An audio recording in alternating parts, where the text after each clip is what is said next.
You're listening to The Drew Yari Show.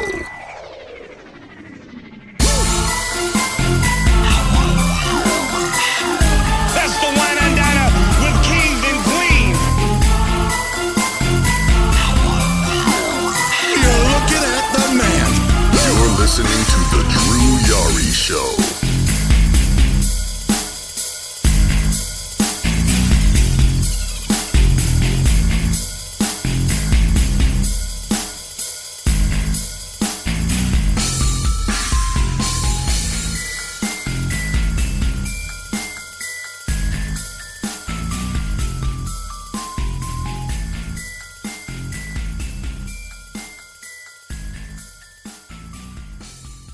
Yep. All right, here we go.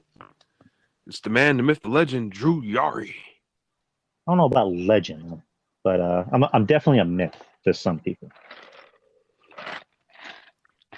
He's always got them triggered and wanting to figure out more. It's like, but they can't know. Nobody must know. No one can ever know. No one can ever know who I am.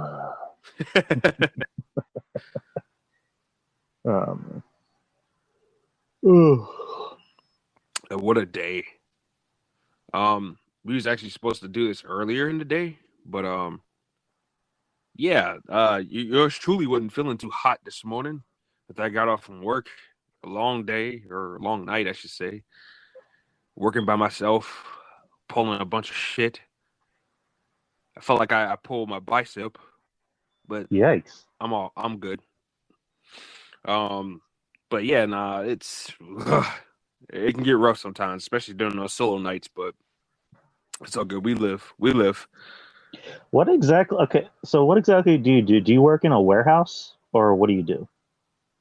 I work in a cooler and a freezer. Okay. So I'm pulling pallets worth of shit. Did you see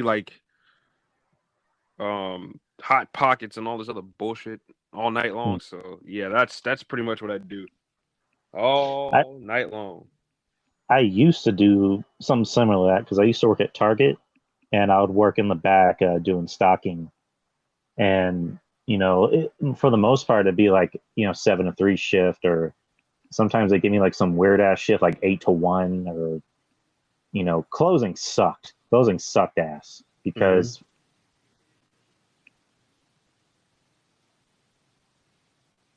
it.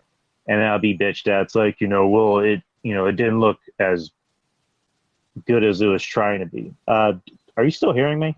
Yeah, I'm here. Because I got some weird notification saying if we're unable to connect within a few minutes, we'll end the call. The audio you've recorded so far will be saved either way. Oh, that's weird. Everything's straight. I went away. The internet's working, so whatever. Anyways, let me go back to us. It's just well, I'm by myself. What the fuck do you want me to do? Anyways, but yeah, working, doing backroom stocking. Because I did work in a warehouse, and pulling pallets worth of shit. Yeah, it was no bueno. I mean, it got you a workout, definitely, but I mean, I've been losing weight all year long so far. So, I mean, that's one of the big blessings. Yeah. I mean, I work in an office, so that probably doesn't help my case because I'm just sitting in a chair all day. But yeah, I mean, hey, at least you're making good money, dude. Yeah, that's the only best thing about it. Yeah. Other than that, how you feeling? Feeling a little bit better. Yeah, I'm feeling a little bit better. I'm just hanging in there, That's the best we can do sometimes. Yeah, I mean, the best thing that can happen is that you're okay. That's the best you can ask for, is that you're feeling okay. Right. That is definitely. I'm just gonna turn the internet off on my tablet because it's starting to act weird. But as far as your headaches go, did you take anything? You're feeling a little bit better? Yeah, man. I'm charged. I'm ready to go. So I know you say you got some caffeine. What'd you get? No, I got my usual voltage, man. Mountain Dew voltage. It's weird because Mountain Dew gets shit on. I Mhm. actually like Mountain Dew. Like Yeah. I don't I try not to drink soda too much, but yeah, Mountain Dew. Like I like Mountain Dew, Mountain Dew Red Alert. I don't know if you ever had that. Red alert. Yeah. Yeah, it's all right. Not exactly my favorite flavor, but it's all right. Right. Yeah, right. Because we had that a lot when I used to work at SeaWorld. Like that was kind of like my own thing. I think I was the only one that actually had that. Everybody else would just go for like the regular shit. Mhm. I was probably the only. I was pretty much like a Red Alert, junkie. Yeah. I remember one time I was gonna get a soda of the machine. The machine malfunctioned, and there was literally it was fucking raining down Red Alerts out of the machine. And I'm just like, what the fuck? So I literally grabbed everything I could and just took it with me. It was Oh my it's pretty funny. But goodness. my goodness. But yeah. And then yesterday I got my vaccine shot, so I got that taken out of the way. How you feeling? Well, I have a second penis, so I don't know if that's normal. Oh. No, thank Oh my goodness. oh. Well, no, like I'm feeling good. My arm hurts, but I heard that was. Did you try the moves on your girl yet? Well, she's in for a surprise when she gets home. Uh-oh. Well. Well, it's my second dick. Oh. It's a big bad Dixon night, y'all. Oh, baby, come on. Oh man. I'm such a dork. But no. Like, no, just my arm hurts. I heard that's normal. It should last for like 4 days, and then of course I got my second one in like in 3 weeks. And that's supposed to be the one where you actually feel something.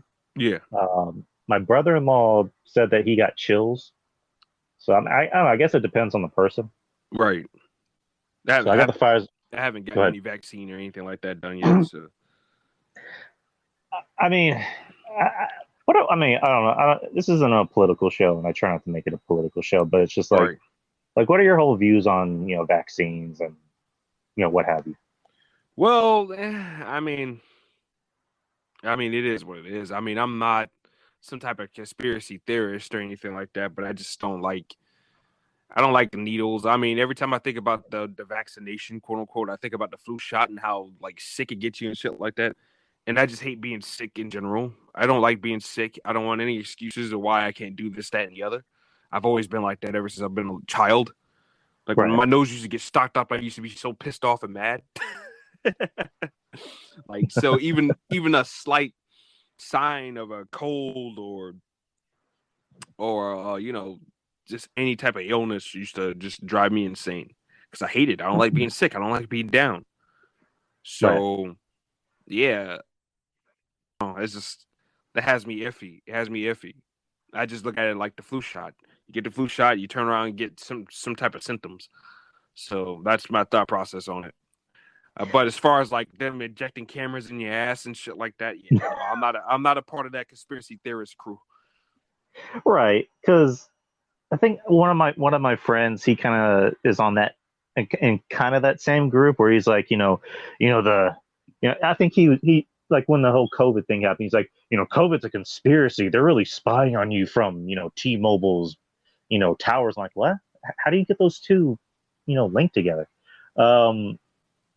I know Ruben. He's not a conspiracy theorist guy. He's more of like in the kind of the same camp you are, where it's just like, yeah, I don't know. Yeah, we're we just kind of if you're iffy about it, that's fine. But it's just one of those things where it's just like, I'm kind of glad. I am glad that things are going back to normal. Because you look at movie theaters are opening up, so we can see the movies we want to see. Right. Just the small things. Comic-Cons are being scheduled again. Wrestling events. Fans are being allowed back in, which I guess kind of segues into something that you're probably happy about is MLW is allow fans back in on July. Right. Saturday. Saturday May 1st is when they debut on MLW. not MLW, but on MLW on Vice TV. Mm-hmm. Vice TV, becoming the wrestling channel. They got that. They got Dark Side of the Ring coming up, Mm-hmm. which yeah, good for them. I think AEW, Jim Ross had said that they're going to go back on the road in July. Right. WWE, they're kind of they're kind of stubborn because they want to wait until they're actually going back on the road to get fans back in. Right. So everybody has their own way of thinking. I know SummerSlam, I think, is supposed to be like the Kickstarter into getting fans back in, right, or officially going back on the road. So, I'm glad. Vaccines. Everyone's taking their vaccines. COVID numbers are going down. They're going down here in Texas. What are COVID numbers like over where you're at? I actually do not know the answer to that. I really do not know. I don't get a chance to watch much TV at all. Right.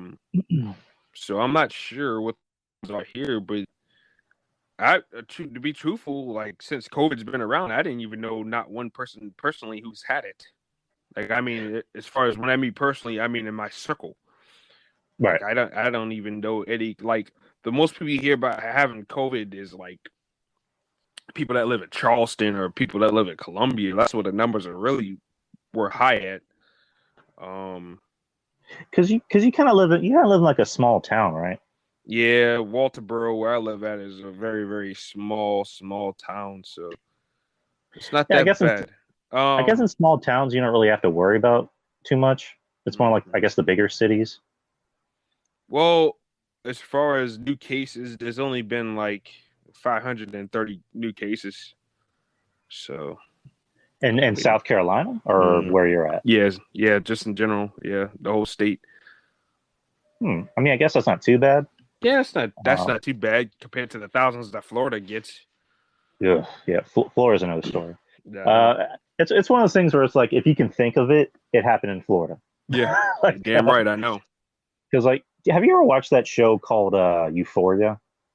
No. Yeah, right. It's a show on HBO. It has what's her name, Zendaya in it, and I only watched one episode. It's the most depressing show you can ever watch. Oh God, yeah. Nothing good ever happens. You have to literally cut yourself to feel something while you're watching the show. Damn. It's not something I really want to watch. Yeah, basically Zendaya plays a teen in it. Literally the plot is, she just got out of rehab and she has no plans of getting sober, which is funny because the beginning of the first episode is her saying, "I just got out of rehab. I have no plan on getting sober or staying sober." Mm-hmm. So I only watched one episode. I was like, I'm good. And then there's this girl at work that was talking about it, and she's like, yeah, it's a little bit too over the top because it's about teenagers, doing drugs and fucking, fucking their friend's dad. I'm like, yeah, but it's in Florida, so, it's really not that shocking. Yeah. A lot of shit happens in Florida. Yeah, too much shit. But what else can we talk about? I guess we can jump into our list. I don't know if there's anything else you want to bring up. I just saw Angela White on Instagram. God. Angela White. Oh, yeah. But, yeah, besides that, no, nothing really. So you want to hop right into this that we have for the week? Right. So you pitched doing a top 10 for your favorite Marvel and DC shows. Here's where I kind of ran into some trouble. Mm-hmm. So for DC, I couldn't think of too many shows that I liked. I can only think of just 5. So 5. Okay. I only did a top 5 for DC. I got it. Top 10 for Marvel was easy. Yeah. So do you want to start it off? You can go ahead and start with yours. All right. So we'll start with Marvel. So number 10, I went with The Punisher, the Punisher Netflix series, which I know a lot of people gave it a lot of shit. I liked it. I enjoyed it. My only gripe was that, with the Netflix shows, they seem to do the whole thing where it's like, let's do 14 episodes. It's like, yeah, you could really just tell a story with maybe 8 episodes. Yeah. Other than that, the whole Punisher being emotional and crying about everything, I'm like, I'm not sure if that's the Punisher exactly. Because I remember there was a lot of episodes on each season where I'm like, what am I watching? Yeah. This doesn't seem like a Punisher show. Especially in season 2. Season 2 I thought was better than season 1. Mm-hmm. When they added the sassy girl in it, I'm just like, I guess they're trying to do the whole, he used to be a father, so he's just looking out for this girl, Right. blah blah blah. So I don't know, but the violence I thought was cool. The guy who played Jigsaw I wasn't too crazy about because he was a good looking dude. I'm not gonna lie, he was a good looking guy. Mm-hmm. And then when season 2 came around, he's doing it's funny because I talked with Mish about this. I had Mish on the show one time and we were talking about it, and he's like, he's the Punisher aficionado. Like, yeah, he said on occasion, I've probably read every single Punisher comic book. Yeah, I believe it. And I've heard him say that too on a couple of shows in passing. Right. And I brought it up to him. I'm like, yeah, I thought it was kind of funny that this guy who's better looking than probably both of us combined, has like a few scratches on his face. He's like, look at the Punisher did to my face. Yeah. I'm like, dude, you're fine. Mm-hmm. It's like when Randy Orton got that sunburn and then he shows up at the Royal Rumble and his burn marks are conveniently gone. But overall I enjoyed it. I like John Bernthal as a Punisher. My only gripe is that he needs to be, reeled the fuck in. Yeah. They need to actually let him be the Punisher. And, the rumor going around is that the MCU wants to bring in the Netflix actors, but they're going to change them. They're not going to acknowledge, their Netflix shows, which I guess makes sense because Kevin Feige wasn't doing the Netflix shows. It was somebody else. Yeah, right. So that makes total sense. He didn't have a stamp on it. Right. And I like John, again, I like John Bernthal. I thought he looked like the Punisher. Me too. He had the voice. He just needs to be reeled in. Mm-hmm. But then there comes that worry of if they're going to bring him into the MCU, are they going to water him down? You look at what they're doing with Ryan Reynolds. They're giving Ryan Reynolds free reign to stay as rated R Deadpool. Right. Here's what I think they would do, and here's what they can do with John Bernthal is that, do what you do in the comics. When they're around the Avengers, then that's when you kind of keep them PG-13. Right. Exactly. That's what you got to do. When they're by themselves, let them go. Especially the Punisher. When the Punisher's by himself, he's Punisher Max. Matter of fact. A lot of people maybe know this and don't know this. Mm-hmm. Disney has done rated R movies before. They just don't, project them as a rated R movie under the Disney banner. But you'll see in the credits where it's saying, special thanks to Disney Studios. And also, Disney owns what used to be Fox Studios and is now just 20th Century, studios. And they own, a bunch of other studios. So they could release a Punisher movie under the guise of a 20th century, studio, and then say this is still a Marvel Studios movie. You know what I mean? Right. Christ. So they can definitely do that, and I hope they do. Take 2 or moving 3 on. Number 9 is a show we that should be fine because I'm on my surprised phone, a lot of people didn't like, but I liked a lot. Is the I've always recorded Ultimate Spider-Man cartoon on Disney doing XD. on Anchor, so I enjoyed it. I really enjoyed it. I thought Drake Bell was okay. I thought he was a little bit too comical at times, but I enjoyed him. Take fucking 3. So I enjoyed the show. You were saying, with Ultimate but it's weird because, Spider-Man, like I said, a lot of people seem like they didn't. It wasn't really your cup of tea, but you didn't necessarily hate it. Yeah, it wasn't. I don't know. It was just kind of there. It was just kind of there. Drew, you there? Right. So let's move on from this. Yeah.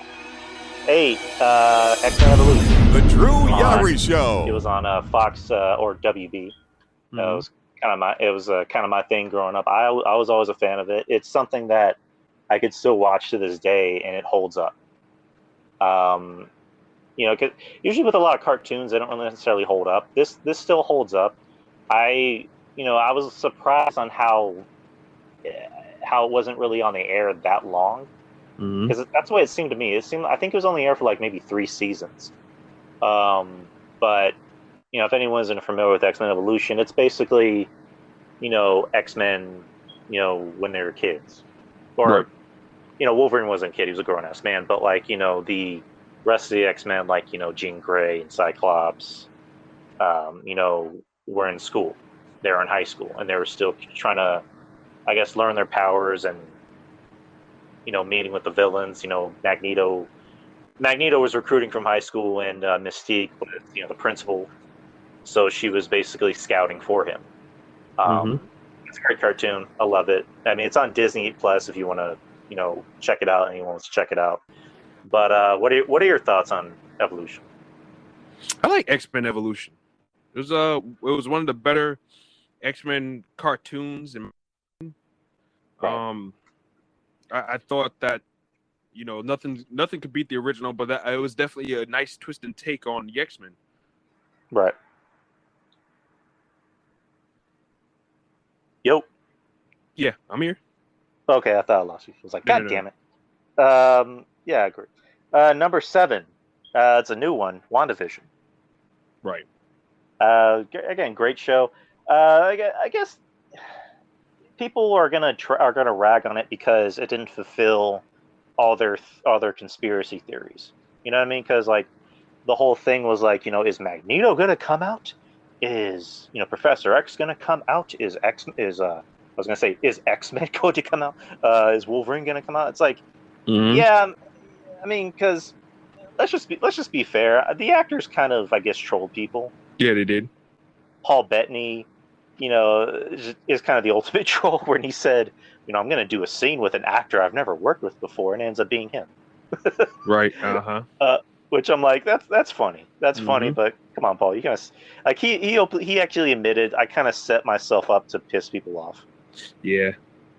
But overall, I mean, I was fine with how the show ended. It's one of those things where it's like they took a risk having that show because, the beginning of the show is a sitcom, and you're not sure what the hell is going on. Yeah, and like, it just constantly evolved every episode. Like if this wasn't Marvel, I probably would have given up after like episode 2. Right. But even after episode 3, I'm like, okay, I'm still invested, but this show needs to pick up.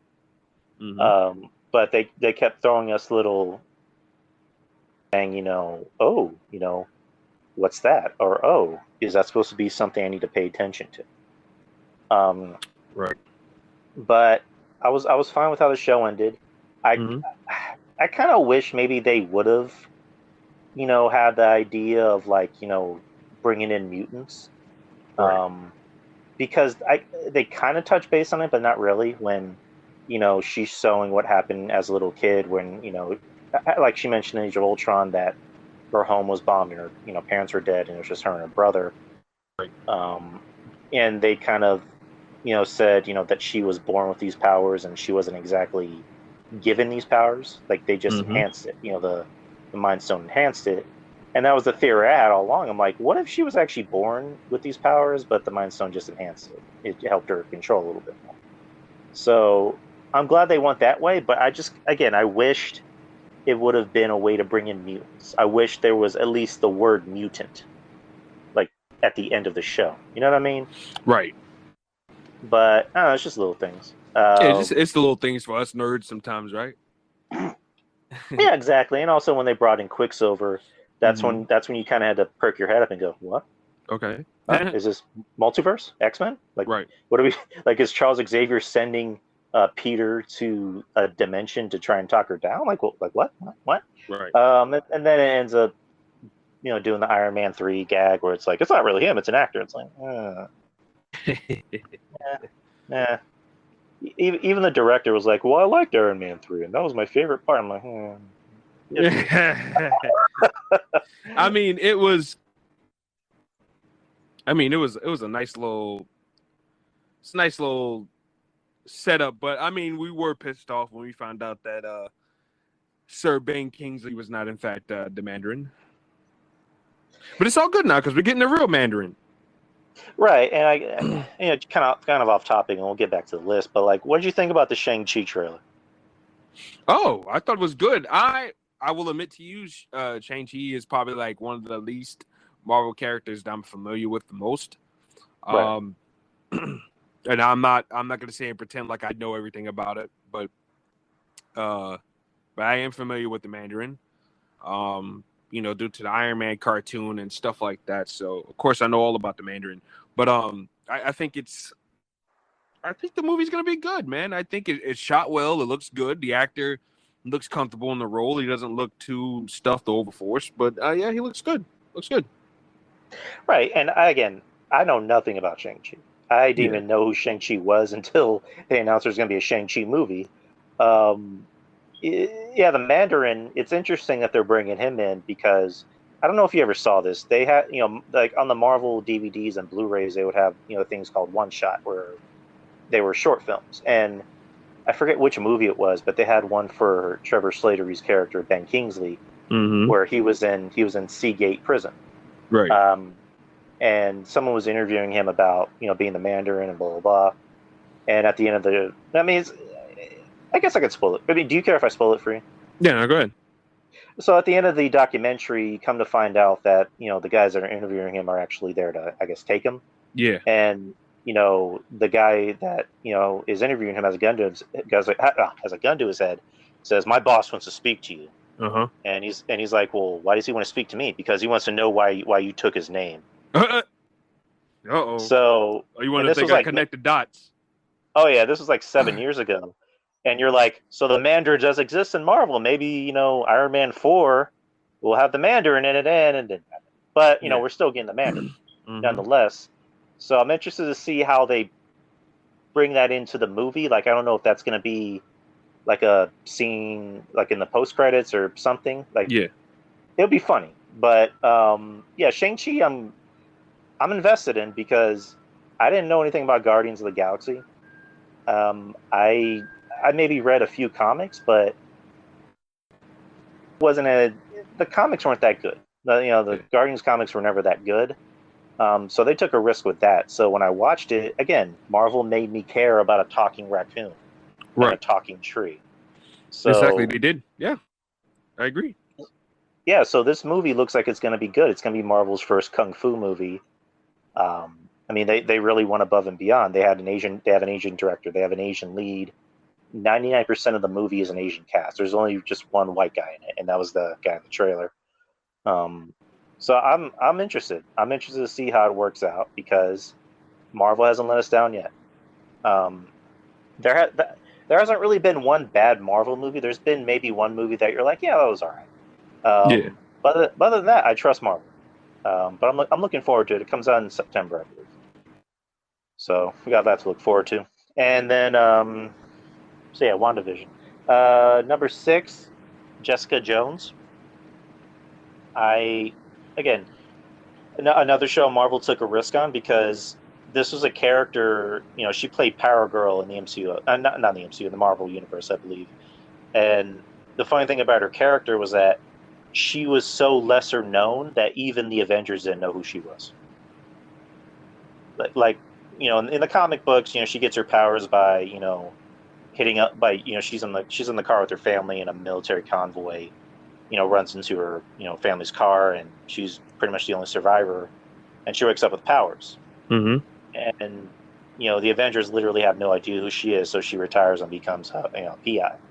And then she gets with Luke Cage, and we all know the story. But Right. yeah, I enjoyed the series because with the Marvel shows on Netflix, I thought they were well written and they're more grounded in reality. And I always usually appreciate that because I've always been a fan of more of the street based heroes rather than the superpowered beings. Right. Because because they're a little bit more relatable. You get to see what they're going through is what we're going through too. And for Jessica Jones, they touch base on something that Marvel wasn't doing at all, which was they said the word rape on the show. And you're like, wait, what? Mm-hmm. Did you hear that word correctly? Rape? Right. PTSD. It was they did girl power, but they didn't try to throw it in your face. Right. It wasn't what I mean? politically pushed. Right. It was about a woman that had been through a lot. Like she was in a sense when she said raped, she was going for a different because rape has a different meaning other than rape. Sexually forced. Yeah. Because rape at the end of the day is that you're being forced against your will. You're being, I don't know how else I can say this without sounding insensitive, but it's just you're pretty much being controlled. Someone's controlling you because they think they have the power to control you. In this sense, someone was literally controlling her with his power. And she said, "You pretty much raped me. You raped me. You made me do something against my will that I didn't want to do. Right. So it was a good show.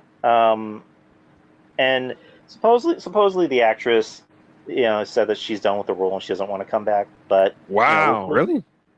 That's what she said. When they asked her about a possible, revival of the show, she's like, I love playing the character, but I don't think I want to come back. I think I'm kind of done with that role, which is unfortunate because I liked her in that role. Yeah, I did too. I thought she was the perfect Jessica Jones. Right.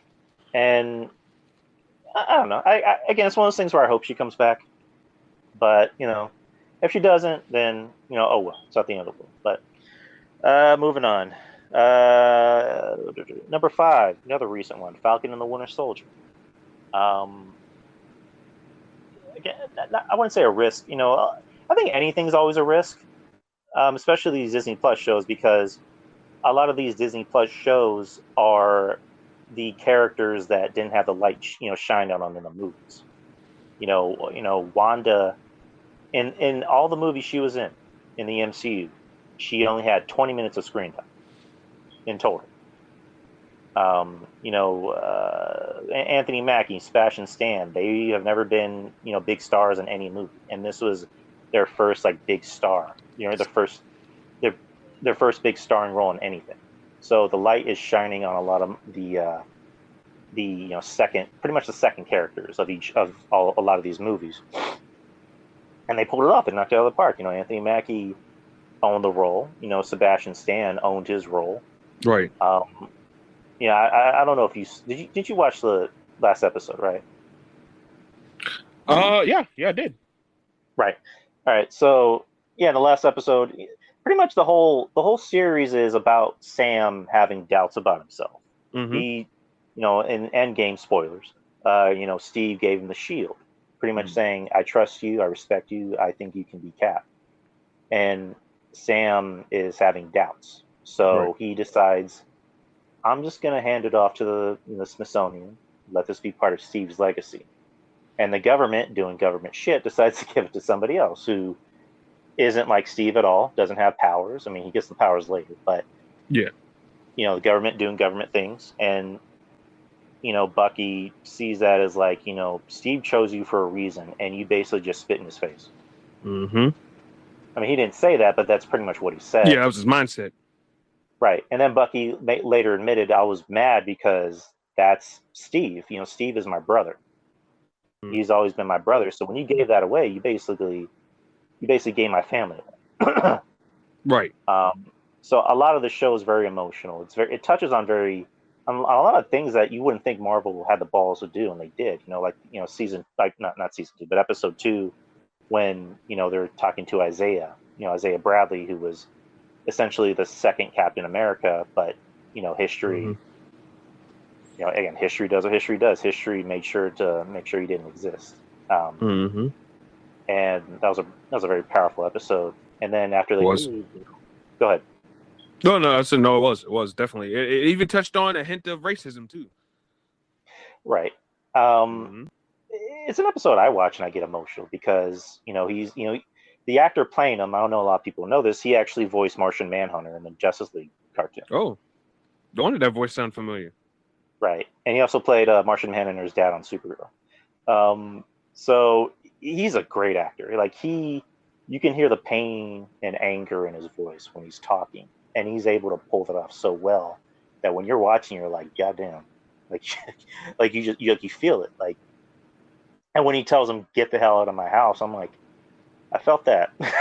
I did. I felt that. And then, after that, Sam literally gets, or cop cars pull over because they see Sam arguing with Bucky. And it's just another thing of obviously I'm not black. Mm-hmm. I don't want to say you have or you haven't experienced this, RJ, but yeah, simply just getting a cop, saying, "Hey, where are you going?" just because you're walking down the street. Yep. I mean, those are things that I've experienced in my lifetime. Unfortunately, man. Unfortunately, yeah. This fucking sucks. But with Sam being an Avenger, and they had to be reminded of who he is until they realized, oh, we didn't know who you were. Hey, I'm a big fan of yours, and just it was a rough episode to watch. So they touch base on a lot of things, especially with Bucky. They touch base on PTSD because not just being from the war, mainly being, Jesus Christ, Judge. I'm sorry, I got distracted. I saw Shotzi Blackburn. Jesus Christ, she looks good. Oh man. Yeah, NXT's on right now, so she's with Ember Moon and she's having an interview. I'm like, Jesus Christ, she looks good. No. Anyways, let's go back. But yeah, it's just, again, overall great episode. Not just great episode, great series. The payoff comes with Sam getting in the suit, which is comic accurate, and it checked a lot of boxes. My only gripe about the last episode was that I felt a lot of things were rushed. Mm-hmm. Like when they did the whole John Walker, redemption story, I'm like, I would have preferred if they didn't do it in the last episode, and they played off what happened in episode 4 and 5 whenever he got discharged, and what's her name, came in and said, hey, I want to recruit you. You're going to be the leader of my new Avengers, blah, blah, blah, which is going to be the Thunderbolts, which we should all know that. Thunderbolts!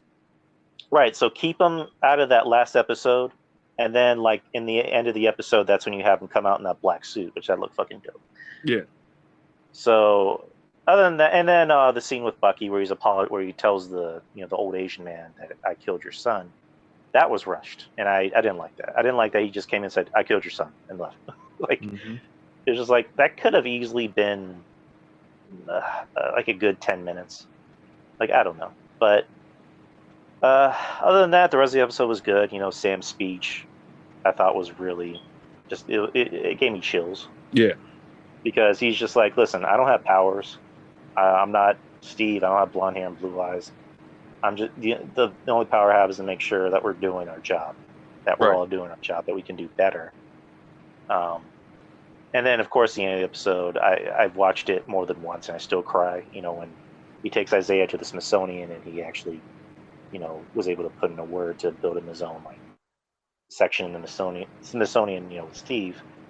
He tells him, now everybody's going to never forget what you did. I'm just like, oh. It's like, oh, that was worth it. Because at the end of the day, Sam, he didn't say it, but he wanted Isaiah's approval. Right. He wanted Isaiah to see him as somebody that, maybe the world has changed. Mm-hmm. Yeah, because he wanted to really prove to him that a black man can be Captain America. Right. And as soon as he showed up, and the guy was like, yeah, that's Captain America right there. You know what I'm saying? I immediately I automatically thought about him. I was like, yeah, that was definitely directed at Isaiah there. So I thought it was good. I thought it was really good, man. I had fun with the show. I really did. And I agree with you about a lot of stuff they rushed. I thought it was way too early for to bounce back and feel free, the way he did. But I guess that's, certain little small mistakes and details like that you're going to have to iron out if you're going to continue to have the series roll. Right. Mm-hmm. Yeah, again, I wasn't disappointed. I just kind of wish they didn't rush it. That's really my only gripe about it. Right. And then the news broke the next day that they're doing Captain America 4 with Sam, which, hey, good. That's fucking fantastic. Which kind of falls on the same breath of when Chris Evans apparently is coming back. They haven't announced anything. It's just a rumor, but the rumor is that Chris Evans' movie is going to be separate from Sam. It's actually not even going to be set in the same universe as Sam. Yeah. My idea for Chris's is that I think they're going to touch base on whenever he went back in time and returned the stones. Right. And it kind of sounds eerily similar to Man Out of Time, which is a Captain America book. Mm-hmm. So I think that's where they're going. And then Sam's is going to be, his own thing. I'm not sure what they're going to do with that. I don't know if they're going to bring in Sharon, which they brought back Sharon Carter, and she's looks like she's the new big bad. Mm-hmm. Which, to be honest, I was kind of let down because I'm like, I kind of liked her. I don't want her to be the bad guy. I really don't. But it makes sense because she's been on the run, and she was telling the guys, hey, you guys got everything you wanted. I didn't have the Avengers to back me up. I had to do this shit on my own. Yeah, she had to scrap. Right. So she's coming from a place of like, not disdain, but like anger and almost resentment. Yeah. So it's going to be interesting. It's going to be interesting to see what she does when she comes back. And obviously, Zemo. You brought back Zemo, and Zemo was like, anything that he was in was always like the best part of the show. Because when you saw him in Civil War, he was just a guy. Like he was just like, I'm out here for revenge, and he broke up the Avengers. He broke up the Avengers without having to lift a finger. So, and then when they brought him on the show, a lot of people were complaining that he was too funny. I really wasn't, because again, we didn't know much about him in the movie. So then you bring him in, it's like, wait, you're rich? He's like, yeah, I'm a baron. My family's got money. And, he was funny without trying to be goofy. And that's always like the best funny, is that when you're just being sarcastic. And so he was able to, to pull off, comedic timing with, Anthony Mackie and Sebastian Stan. So love Zemo. I want to see more Zemo. I hope we see more Zemo in the future. Me too. Did you see the way he was smiling when when the convoy with the rest of the super soldiers blew up? Yeah, I was just like, because at first, whenever the thing blew up, I'm like, who did it? And I just saw the old man. And it took me 5 seconds to realize, oh yeah, that's his butler. And then when he's on the raft, he's just like, So, that smile. Whenever he has that smirk, I start to smirk too. I'm like, yeah, Zemo got what he wanted. Good for Zemo. Exactly. And also, at least he has a reason to be a bad guy. Like, it's not just like, I hate everybody. It's like, no, this dude lost his family because the Avengers, while they're saving the world, they also fucked everything up for everybody else. Yeah. And he has resentment towards them. And he reminds Sam and Bucky, the Avengers fucked up my home. The Avengers are dangerous. They might be, they're saving the world, but they're also dangerous. So, I mean, he has a reason, so I can get behind that. Let's see, number 4 is Luke Cage. I love the series. I love the guy who plays Luke Cage. I think he's great. I think he's great in anything I've seen him in, because he was on the, I don't know if the show's still on the air. He's on a show on CBS called Evil. It's supposed to be like, I guess, their own version of Supernatural. But yeah, he's a guy I hope he comes back as Luke Cage, because he's just so great in that role. Because Luke Cage, that's a role that they really need to make sure they found somebody that could act, and not just a big guy. They need someone who can actually act. And Mike Coulter, that's his name, is naturally a big guy, and he looks physically imposing. And for what it's worth, he's a good-looking guy too, and he can also act. Yeah, he's a powerful actor. He has good range. He has great, like, whenever he's mad, you're mad.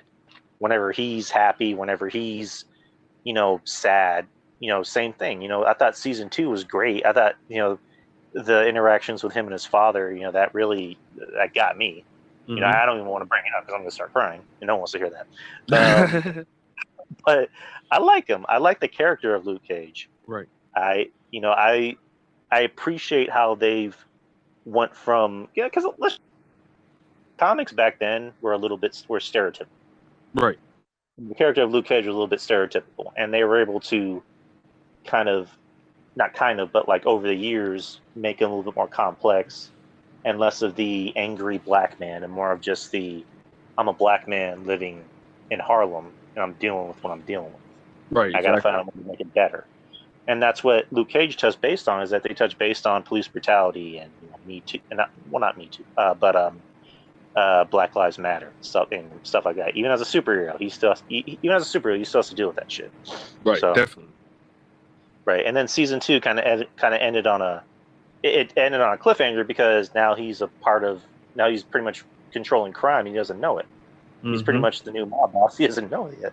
So I'm like, God damn it! Why did this show have to end? It was so good. But again, touching base with what we were talking about, with the Netflix Marvel characters coming in, I hope he comes in. I hope they bring him back. Because they've already brought back Daredevil. He's going to be in Spider-Man 3. The actor. So we got that to look forward to. But again, I hope he comes back. I loved him. I love the show. What'd you think about the show? Luke Cage, One, I thought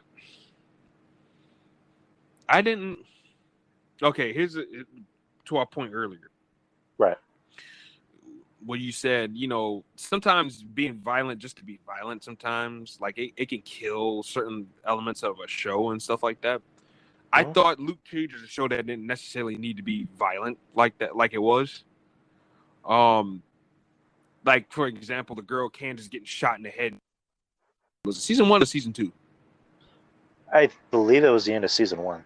Yeah, like shit like that. I'm like, dude, was that really necessary? Like, I don't. Well, I mean, it was kind of the way to go with Alfred Woodard. I think that's her name. Woodard's character, where she was basically the new queen, like the new queen bee, and no. I mean, killing her, yeah, but brutally like that. Like, I just thought it was like. There's just certain little instances like that where I was just like, did it really need to be like that? Like the Punisher or Daredevil in that instance. What I'm saying is that Luke Cage, I get more of a lesser tone vibe from it. Like the comic books, I don't get a violent overtone from it. Like I get with when you read a Punisher or a Daredevil or a Blade or even a Ghost Rider to a little bit of a lesser degree, when you're reading those comic books, you know what you're getting. If you see a show or a movie, you're going to get nothing but pure violence and stuff like that. Right. But Luke Cage is like, it's not really on that level like that. You're not really expecting that type of brutality from it. Like him breaking people's bones and shit like that. Yeah, of course. But like, as far as like a murder to that degree, like that was one of the things I was like, okay, here we go. We're making something violent that didn't really. But besides all that, the show was good. I thought it was good. Like you said, Mike Colter, very, very imposing guy, a guy that looked the part, and he wasn't just some big oof. He had acting chops, and he was a powerful Luke Cage. I liked, of course, I know I like my boy Mashallah Ali. I think that guy is one of the best. He's one of the best actors in the world, and yes, right, he is going to be playing Blade. But he played Cottonmouth for the first half of the first season, and when they killed him off, I was pissed off like a motherfucker. Because why? Yes. Goofy ass dude to play Diamondback, and I thought he was the shits. I actually liked him. He was too fucking goofy, bro. I'm like, dude, I can't take it anymore. Can't take this guy anymore. I don't know. I didn't have a problem with it. But yeah, I was really shocked when they killed off Mahershala Ali in episode 6. Yeah. I'm just like, wow, you're just gonna kill him off right then and there, and then the guy goes on to win an Oscar. Yeah, exactly. And then we're forgetting he was in Into the Spider-Verse. He was Uncle Aaron. Yeah, he's Prowler. Yeah. And then after that, he wins another Oscar. So I think this is good for his career. He's like, I'm gonna do these Marvel movies so I can win an Oscar later on. Yeah, exactly. But yeah, he's really good. He's such a great actor. And I loved him in that role because, again, he played a villain that had a reason to be a villain. Yeah, he did.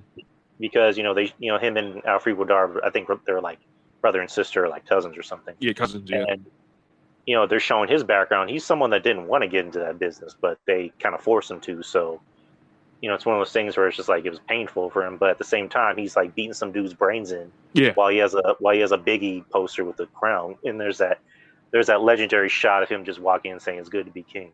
Yeah, exactly. With the crown in the background, and that was dope. I forgot what he said. He's like, you like my Biggie poster? Yeah. I like my Biggie poster. It's good to be king. Yeah, but he fit that part so he was so compelling character, and you just wanted more. And then when they brought in Diamondback, it's like, it's bad because when you hear Diamondback. And then you think about Cottonmouth, you're like, fuck, they killed off the wrong snake. Shit. Right. I would almost prefer if they started off with Diamondback, killed him off, then finished the season off with fucking Cottonmouth going into the second season.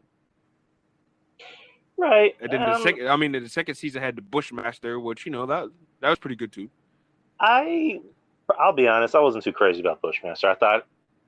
I don't know, because the real villain was what's her name, Mariah. Yeah, she was the real villain, Bushmaster was there because he had the powers and everything. Yeah, yeah. I thought he was he was the physical foil. Right, he was a physical foil, for the real villain. You hit the nail on the head. I don't know. It's just one of those things where he didn't even die. He just got his ass beat and then he left. I'm like, yeah. Okay. Checked out. He's like, fuck this shit, I'm out. One thing with the freaking Juice from Sons of Anarchy, Shades. The Shades. Which, I don't know, that one line in season 1 where he's like, I'm going to talk to my lawyer. First name Loy, last name Yer. Yeah. I thought that was great. And also season 2 with the dad, Reggie E. Cathy, who actually died while they were filming the show. Yeah, it's crazy. Just that one line in episode 1 when, Luke Cage tells him, you want to do something for me? Bring Mama back to life. I'm like, oh, I felt that. Yeah, overall great show. Again, I'm sad that a lot of the Netflix shows ended because they're really starting to pick up steam. So yeah, I mean, again, hopefully they come to the MCU. That's all I care about. Let's see, number 3, X-Men the animated series. That's again, we were talking about X-Men Evolution. X-Men Evolution is good, but X-Men the animated series, that's the shit that we grew up with, that I grew up with. Exactly. That's how I got introduced to Marvel. And I'll be honest, I always watched the cartoons, the movies more than I read comics when I was younger. Whenever I got older is when I started reading a lot more comics. I mean, when I was younger, I read comics here and there. When I got a little bit older, I started reading more and more comics. When I guess they're a little bit more attainable to me and I had the money for it. But yeah, X-Men was my shit. Like, X-Men is something that, a lot of people don't really know this. Stan Lee based X-Men off of the Civil Rights Movement in the 60s. The X-Men represented the minority. Right. And, because they were feared and hated. And I don't know if this is official, but a lot of people kind of like to draw these comparisons. Magneto and Xavier are basically Malcolm X and Martin Luther King. Yeah, they are. Yeah, because you look at Martin Luther King and Professor X. They wanna unite. They want to have a world where there's no walls and not everyone's divided. Mm-hmm. They want to be able to coexist. Whereas Magneto is like Malcolm X, where it's like by any means necessary. I only care about my own race. Like that's all I care about. And again, another character like Magneto is so complex, where he's almost like the perfect Marvel villain, where he's a villain, but he's not really a villain because what he says makes sense. Like when you hear him talk, you're like, okay, I get what you're saying. You're just going about it in the wrong way. Yeah. He's not one of those rah rah rah, I hate the world, I want to blow it up type shit. Like what he stands for and what he wants to do, it has reasoning and it makes sense. Right, and also they want to kill my kind, so I want to kill them and change. Yeah, exactly. And also, kind of off topic, your girl Toni Storm's on TV. Oh my god! And she's wearing those short shorts. Oh Lord, have mercy. She jumped on the apron, and I just saw her ass jiggle. No! Whoa! Oh my goodness! Oh sweet baby Jesus! What the hell? Anyways, let's stay on topic. Like that was last year's list. I mean, that was last week's list. Let's stay on topic. Yeah, you're right. Magneto. He's like, you guys hate us. Why should I like you? And also, he was also in a freaking concentration camp. Mm-hmm. So he's seen the evil of men. It's like in the movie, when he's about to kill, these military men, and Charles is telling them they're just following orders. They're just, they have families, and he's like, I've been at the mercy of men just following orders. So that's, he's a relatable character. Same, Xavier, he's trying to unite everybody. He's trying to find a common, bond to bring everybody together. I mean, and then you have, the other characters like Wolverine, of course, he's basically the John Cena of X-Men. Right. Where, he's popular. So, which, again, I like Wolverine, but, the Wolverine dick sucking can get kind of annoying. It's funny, because Gambit, I think in the 90s, was more popular than Wolverine. Gambit was one of my favorite X-Men. He's one of my favorite. And that's a character that he was used once and only once. Mm-hmm. And that wasn't a very good Gambit. Oh, you talking And about then Taylor Kitsch?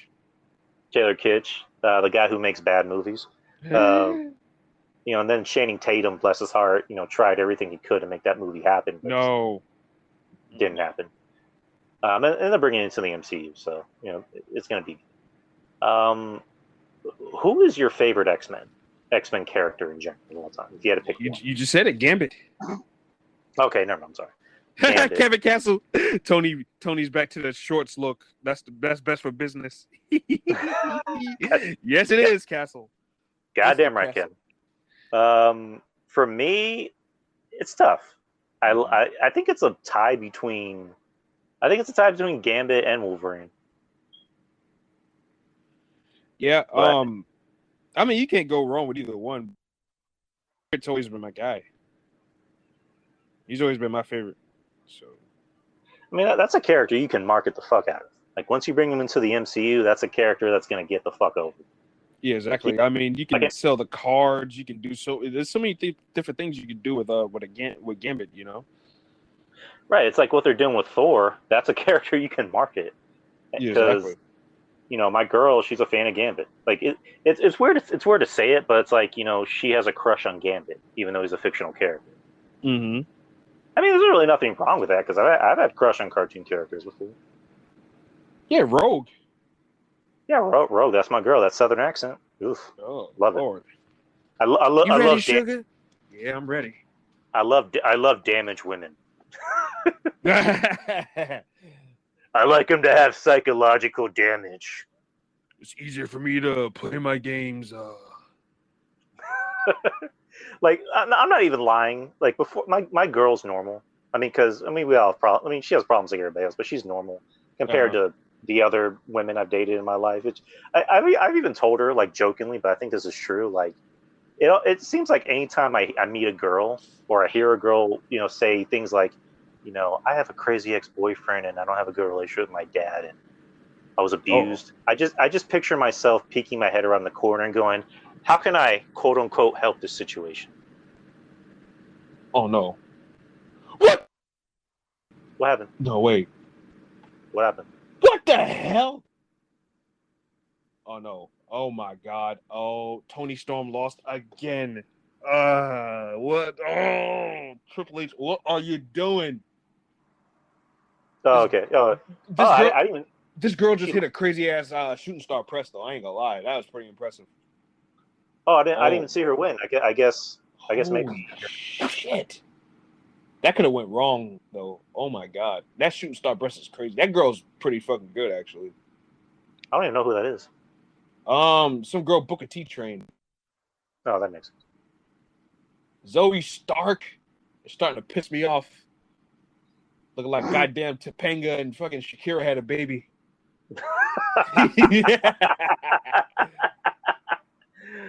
Oh, man. Yeah, X-Men. Yeah, X-Men. Great cartoon, still holds up. You can watch it on Disney Plus. One of the greatest of all. One of the greatest of all time. Number two. My top three were hard. I really had to think. I really had to think about my top three. So I think we might have a disagreement on our top five. But number two, Spider-Man the animated series. Uh-oh. There you go. Again, another show I grew up on. Spider-Man is another relatable character. Peter Parker's just a teenager. He's worried about things I was worried about as a teenager. And then when he becomes an adult, he's worried about things that I'm worried about as an adult. Not being able to pay my bills sometimes. Not being able to, take Mary Jane out to dinner. He's a character that's like, he's Spider-Man, he's saving the world, but he still has to think about, how am I going to pay my rent? How am I going to, pass this test? And it's funny because I love Spider-Man. I grew up on Spider-Man, but I'm more of a fan of Venom. I'm a Venom mark. I'm a mark for Venom and Carnage. And they're just cool characters. Like, what else can you say? Yeah, exactly. Like, I think Spider-Man might have the best, rogues gallery of villains. Yeah. Probably better than Batman's, if I had to say. But yeah, I would definitely, yeah. I think that Spider-Man's villains are more better, in my opinion, too. I would definitely go through that. Maybe that's another list that we can go through one day. Probably could. That could probably be next week's list. You never Yeah, know. exactly. There you go. Always thinking But ahead. yeah, I know you're like the big Spider-Man guy. Yeah. Oh yeah. Definitely. That show was definitely a pretty integral piece of my childhood, you know. So all the action figures, I mean, the comic books that was related to that design and everything like that was just so good, man. Like that's my childhood, man. Right, and again, another cartoon that still holds up. You know, Spider-Man. I think if you ask anyone, that could probably be one of their top 5 because he's such an interesting, complex character, and he has very interesting and complex villains. Yeah, he does. That could hold their own. You mean again, Venom, number 1. He got his own movie, he got his own comic series. You know, same thing with Carnage. Carnage Exactly. he's a very complex character. That's probably the nicest thing I can say about him. Fuck, what the hell's his name? Kraven the Hunter. He's getting his own movie. It's going to be by the same guy who directed The Equalizer and Training Day. Morbius.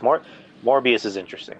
So he has characters that we want to know more about him, and they've all had their own background. You know, Otto Octavius. He had his own story where he switched bodies with Peter. Let me get this right. He switched bodies with Peter, and he was Spider-Man. He was Spectacular Spider-Man. No, Superior Spider-Man. Superior Spider-Man, I'm sorry. And then, of course, Kraven's Last Hunt, which is probably the GOAT, of Spider-Man comics. Yeah. Probably GOAT. I mean, there's probably going to be someone that's going to disagree with me. I don't know if you're going to disagree. But, yeah, I mean, Spider-Man he's for everybody. He's probably on somebody's top 10 list because he's a cool character. What else can you say? He's a character we can all relate to, and we all know a Peter Parker. We've all met a Peter Parker in our life. Yeah. It's just very, very relatable. Very relatable, like you said. Like even watching the cartoons, like it still holds up still to today. Like it still does, man. It's when you talk about the problems, that he has, like you can feel his pain, but at the same time, he's not depressed though, which has always been my problem with the Tobey Maguire movies is that at the same time, I didn't really feel. I just felt depressed watching him go through some of his shit, It's like, God damn it, dude. Like, I don't want to feel depressed watching a Spider-Man movie. You felt Peter's pain through the cartoon due to Christopher Daniel Barnes' great storytelling. Right. But at the same time, there was also moments that made you go, damn, like, all right. Like, okay, Peter, you finally got something, man. So, yeah, I love that cartoon. It's one of my favorites. Right. And number 1. My number 1 choice of my favorite Marvel show is Netflix's Daredevil. All right. I knew that was coming. Daredevil, the movie from 2003 with Ben Affleck. Oh God. It was what it was. I mean, I'm not gonna shit on it too much because I didn't think it was that bad. I mean, because we all know back then, studios would always mess with the superhero movies because they would try to make it too kid friendly. Because Daredevil's a dark character. I mean, you look at him; he lives in Hell's Kitchen. He has to deal with these scumbag, slimy criminals, and they try to make it a PG-13 movie. I mean, you can make it a PG-13 movie, but try to give it that hard edge of a PG-13 movie. But no, they try to make it goofy and silly. And bullseye. I remember Ben Affleck didn't even like. Ben Affleck wanted to be more darker, but they didn't want to make it. They didn't want to, take the extra mile. And he was. There was going to be a sequel to Daredevil. As a matter of fact, there was going to be a franchise, but again, Fox, 20th Century Fox didn't want to take that leap of saying let's make it harder and edgier, because we've had this conversation before. It's like, no, we want to play to the kiddos. We want to sell those toys.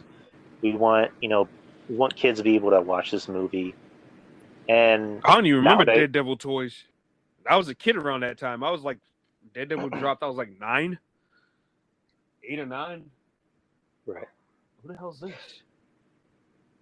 But yeah, and then it got revived later on Netflix, which to me, out of all of them, and and no, this is just my opinion. Out of any of the Marvel TV shows, it's probably the better one because it's the best acted. It doesn't try to be too violent, but it's violent when it needs to be. Right. Vincent D'Onofrio's casting as Kingpin is, I put it up there with Robert Downey Jr. as Tony Stark. Mm-hmm. Because now that I see Vincent D'Onofrio as Kingpin, I don't want to see anyone else as Kingpin because, going back to Mike Coulter as Luke Cage, that's a character that is a big guy, and they could have easily casted anyone in that role as a big guy. Mm-hmm. But they cast somebody who is a big guy but can also act. Going back to Daredevil, 2003, God rest his soul, Michael Clark Duncan, Right. He did what he could with that role. I didn't think he was terrible, but he did what he could with that role. But Vincent D'Onofrio just knocked it out of the park, and he did such a great job by storytelling. And again, another villain that wasn't just like, I'm a villain because I have to be. It's like he had a reason to be a villain. Yeah. But he kind of took things a little bit too far, but he had a reason, and he still has a reason. And then the other actors, the supporting characters were good. Season 2, as we know, brought in Punisher. Yeah. Season 3, I thought was probably the better one. Because they brought Poindexter. Jason Poindexter, Bullseye, and I thought he was great. And he's fucking I'll be phenomenal. honest, I wasn't too familiar with what was his name? Bullseye. There you go. Bullseye. I wasn't too familiar with him, and reading up on Marvel Comics, this guy's almost similar to fucking the Joker. He's kind of a nut job. Yeah, he was, and the way they told the story of him killing the coach, with him killing the coach with the ball, that was great. I love that. Like I love that story of him because he looked like a guy that was just like, we don't know too much about him, but he might be normal. It's like, no, this guy's kind of a nut. Like he actually takes the corpse of his dead girlfriend or the girl that he had a crush on and takes her with him to where what's his name, where Kingpin was at. I'm like, this guy's a nut. This guy's a nut. And then just him parading around in the Daredevil costume and just beating the shit out of Matt and just killing everybody in that office. I'm like, this guy, I want to see more of him. Mm-hmm. I want to see more of him, and I want to see his ass beat. Like that's what I want to see. Yeah, that's what you want to see from a villain. And again, the show ended on another cliffhanger because you saw him getting worked on, getting work done because he had the same procedure done to him that Wolverine did, right? Yeah, he's getting touched up. I don't know if they're gonna go the full blown anime out, but like he was getting some bone work done. He's getting some structural work done. Right. So again, I love the show. I can't say enough about him. Can't say enough about it that I've already said. Again, and of course the guy who played Daredevil, Charlie Cox, great actor. Great Daredevil. Somebody had the nerve to tell me that Ben Affleck was better. Really? No. No. Ben Affleck and that booty chin and that costume. Fuck out of here, bro. It's like Ben Affleck as Bruce Wayne. Good. Ben Affleck as Matt Murdock. No. No, boy. Sorry. And also kind of I'll go back to Charlie Cox in a bit, but the girl who played Elektra I wasn't crazy about. Oh, you talking about what's her name? Elodie Young? I think that's her name. Yeah, I mean, she was pretty and all, but I don't know. When I think Elektra, I think of strong warrior but sex appeal, and with her, nice warrior but no sex appeal. Well, I mean, it wasn't so much sex appeal for me. It was just how they portrayed the character because they almost portrayed her as almost like this snobby little rich girl. I'm like, when I think of Elektra, I think of a badass. I think of someone who's beautiful and fierce, and who can just beat, almost like Marvel's answer to whatchamacallit, to Wonder Woman. Yeah, like that's what I think of. Yeah, but the only reason why I mentioned the sex appeal part was because of how she, the costume and the comic books and everything like that. All right, that to me that's just a plus. But right. I just didn't like how they made the character. I personally, and also the girl playing her. I mean, Very I don't want bloodthirsty, very I don't very want- crazy. right. I don't want to sound like I'm being a pig, but it's just like, yeah, she didn't really do it for me as far as like looks. Yeah, that's what I'm saying. Like, it just I'm gonna, wasn't I'm gonna, I'm gonna sound like Kevin Castle. She didn't do anything for me personally or sexually.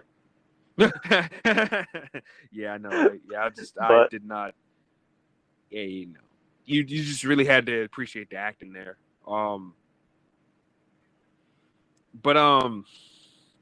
Yeah, no, yeah, I didn't really care for her as Electra either. I'm right there with you. Right, and also for Charlie Cox, I'm still kicking myself because he was actually here for San Antonio Comic-Con. Uh-oh. Drew Yari Him- didn't go. He didn't go meet him. Actually did go, but I didn't have any money. Oh, And here's what happened. So we went on a Sunday, and Sunday nobody was there. There were no lines, and there was actually a deal where, okay, him and John Bernthal were literally sitting next to each other. uh-oh. There was a deal for $40. You Mhm. could take a picture with both of them, $40. and I didn't have any fucking money. Oh my God, I'm Drew. still kicking myself to this day. Drew, what are you doing? I'm like the scene in Family Guy where they bring Joe to the strip club and there's somebody giving him a lap dance. He's just like, why did you bring me here? Like, that's me. I'm like, why did I come there? I'm just like, oh my God. Ugh, I'm still mad about it to this day. But overall, I love Daredevil. Great. I'm glad they're bringing back Charlie Cox. I'm glad he's going to be in Spider-Man 3. It only made sense. It had to make sense. I mean, he had to Right, be in it. Because I remember in the cartoon, whenever Spider-Man was being framed, Yeah, he was being framed by the Fisk family and and a couple of those crooked cops. Yeah, Right, it was Matt Murdock that that pretty much helped him out, and Daredevil, he also wanted a piece of the Kingpin at the same time too. So like it worked out. and I hope they're bringing Kingpin too. I hope that too. But it also worked out, and it told the tale perfectly of 4 different men: Spider-Man, Daredevil, but also Peter Parker and Matt Murdock. So it all like that was an interesting story that they told in those 2 episodes. Those are some of my favorite episodes of the '90s cartoon. Right, and also, before we get to you, I guess if anyone didn't know what my last 2 were because of the connection or whatever, Mm-hmm. it was just run through your whole list again. Oh, okay. So number 10 I said was Punisher, the Netflix series. Number 9 was Ultimate Spider-Man on Disney XD. Number 8 was X-Men Evolution. Number 7 was WandaVision. Number 6 was Jessica Jones. Number 5 was Falcon and Winter Soldier. Number 4 was Luke Cage. Number 3 was X-Men. Number 2 was Spider-Man the Animated Series, and number 1 was Daredevil. Again, I'm gonna take the blame for this. I'm sorry, it was my fault because I was on my tablet. My tablet was fucking up. It kept connecting anytime I would disconnect from the internet, even though I have limited data. So it's my fault this time, guys. So sorry about that. Yeah, go ahead with your list, man. Yeah, don't blame the RJ this time, okay? Can't blame RJ this time. It has to be me. I'm gonna take the fall for this. You can't blame the black man all the time, all right? Shit. Yeah, give me a break. Give me a break. And All just right. let everyone know that was the black guy that said that. That wasn't me. Well, number 10 for me, The Runaways. I like that show. I thought it was definitely interesting. I thought that the stories that they told within that show was pretty interesting. And I had fun with the show. I really did. I know a lot of people didn't like the way it ended and stuff like that, but I thought that The Runaways was actually a pretty enjoyable show. Me and my sister watched it together. Blah blah blah. I can't even get my words out. I just thought it was just really good, man. I don't know. Did you ever get a chance to watch that show, Runaways? I watched it. I tried to give it a chance. Uh-huh. I lost interest. I mean, I'm gonna chalk it up to. I don't think the show was for me. Right. It was to a much younger audience because Yeah. I'm kind of the whole thing about teenage angst, because that's where I got from it, the whole teenage angst of like, our parents suck, like, and also I know it's a comic, but I never read the comic, and again, I tried giving the show a chance and it just didn't really appeal to me. Mm-hmm. The story wasn't really that interesting, but Right. I try to give a lot of things a chance. If it's a Marvel or a DC or anything else, I try to give it a chance. Right. Number 9, Agent Carter. I just love Miss Peggy Carter. She's just fantastic. So watching the show, thicker than a Snicker. oh, yeah, Miss Carter's got some hips on her. There's no denying about that. No ifs, ands, buts about it. And I don't like shows that tend to go back in time, at a consistent basis. And this what the show was. It was set back, during her age of youth, or during her time of youth, I should say. And as a young woman, I should say, that's even more better. But it was just adventurous, and I had fun with it, and I really liked it. I thought it was a good show, and I thought that perhaps they should probably bring it back, but I don't think that's going to happen. So, well, they kind of are, but it's going to be on Disney Plus, and they're doing the What If series. Yeah, where it's going to be what if Agent Carter, took the super soldier serum instead of Steve. Oh. And they're bringing back Haley Atwell to voice the character. Haley Atwell. Ooh. That's all I got to say. You can't even hate on Steve. It's like, Steve, did you really go back? Because you love her. It's like, no, it's that ass. Yeah, exactly. Great God Almighty on Saturday mornings. That's America's ass. Yeah, exactly. That's really America's ass right there. Oh gosh. Then number Agents of S.H.I.E.L.D. I gotta love a hate relationship with this show.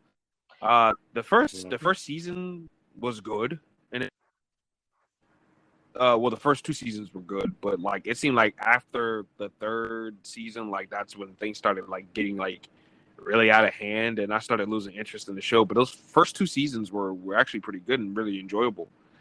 And the reason why I put it higher on the list was because of I did really thoroughly enjoyed the first 2 seasons of this more than I did Agent Carter and The Runaways. So yeah. And I mean, who doesn't like Agent Coulson? So,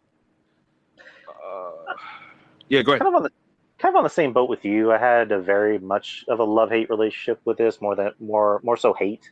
I tried to give it a chance. I mean, I watched the first episode and I thought it was good, and then it just kind of went not off the rails. It just kind of got a little bit too stale for me.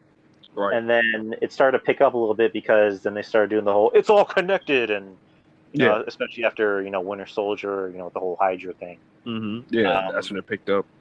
The last time I actually watched it was when they brought in Ghost Rider, right? Robbie Reyes.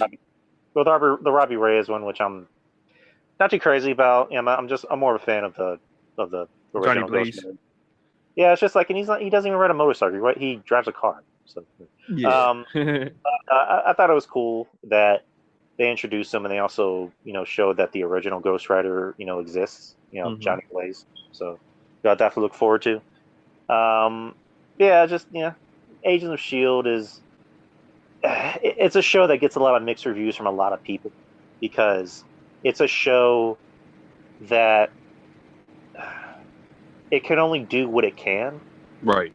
Because the show's supposed to be about the Agents of S.H.I.E.L.D., but I think everybody's expecting, are we going to see Thor in this episode? Are we going to see Captain America? Are we going to see blah, blah, blah? It's like, oh, no, it's Agents of S.H.I.E.L.D., so we can't bring in too many stars. Because Robert Downey Jr. is already expensive enough. We can't bring him on TV. So, but, yeah, just that's how I feel about the show.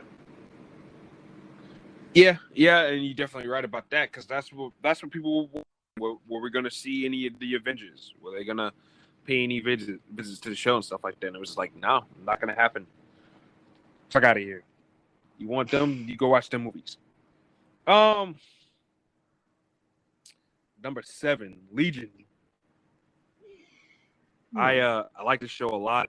I like how different it feels from the rest of the X-Men movies or anything X-Men related. I just think that the acting is I think the acting is powerful in my opinion. I don't know what other people think, but the acting is definitely powerful in my opinion. I think the show it gets a lot of good reviews, but I think it's also often forgotten as well. But I just had to show Legion some love. Definitely some good stuff as far as I'm concerned. What about you? What did you think of that show? I watched the first season, and I liked what I saw because I like the guy who plays the lead, Dan Stevens. I think he's very good. I also, I had to watch it because Aubrey Plaza was in it because I love Aubrey Plaza, and I thought she played good crazy. Like she has those demon eyes, like she has those crazy eyes, and she can play serious and she can also play menacing when she wants to be, and she can obviously do comedy. And then they gave off the implication that are they going to bring in Charles Xavier? Right. Because as we know in the comic, Legion is the son of Charles Xavier, and they were giving off little Easter eggs. It was like, was it 3 seasons? I fell off after season 1. I haven't even finished the series. I know they brought in Xavier. Other than that, I unfortunately, you're gonna be mad at me. I haven't even finished the series. Hey, it's all good, man. Hey, like it's all good, man. Like, and you know what? And I think what the problem is with me is I'm just picky. Like, and that's your right. That's your right as a fan. When things get too artsy for me, I'm just like, I don't know how this appeals to me. Yeah, right. And I mean, hey, that's like I said, that's your right as a fan. Who am I to say, oh, you should watch it? You should watch it. No, you need to watch this, or I don't know. You need to watch it. No longer a comic book fan. Yeah, exactly. Like, no, it's ridiculous. Like, I would never ever. And yeah, this is ridiculous, man. But number 6 for me. I'm at number 6. Number 6 for me is WandaVision. I enjoyed it a whole lot more than I thought I would. To me, it was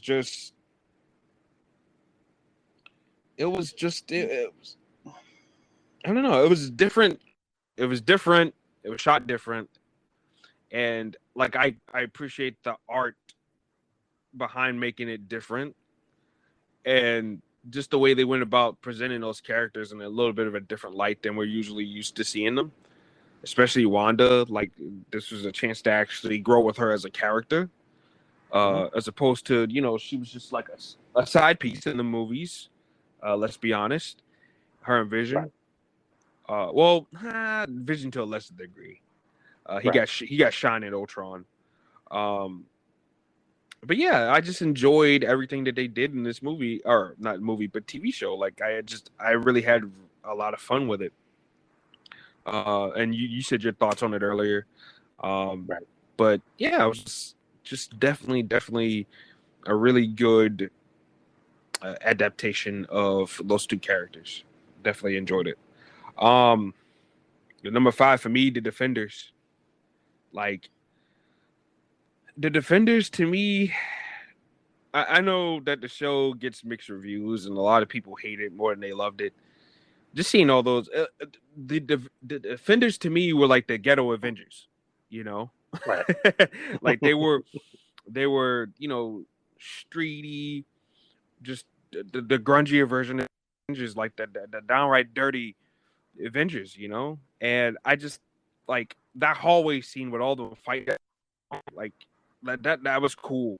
Like there was a lot of cool moments in the show, and seeing I'm about to say Iron Man and Luke Cage fighting, Iron Fist and Luke Cage fighting, like I thought that was great. It was good stuff, man. Daredevil continuing his story and everything like that.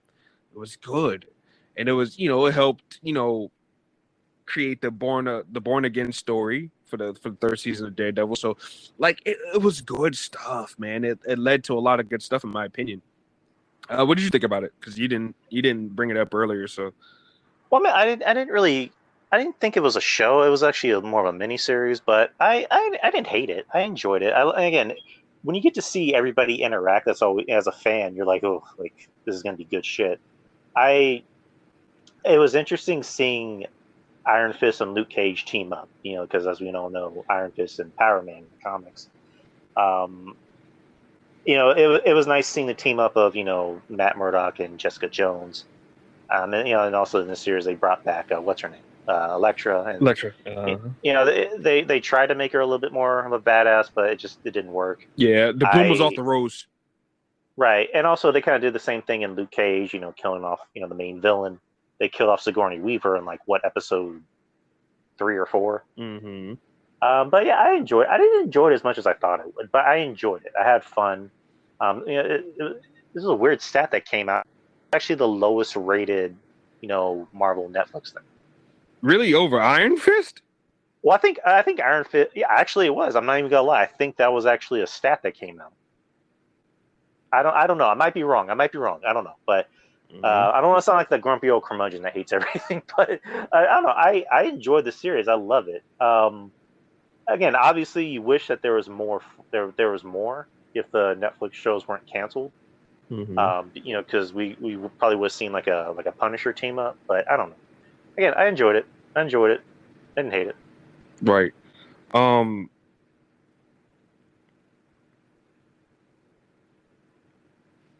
All right. That was number 6. Number 5, Luke Cage. I Luke Cage to me was like I said, it was very cultural. Definitely a great intake of a black superhero with all this power and stuff like that, and it told a good story. Like I said earlier, I enjoyed Cottonmouth as a villain. I enjoyed Black Mariah as a villain too.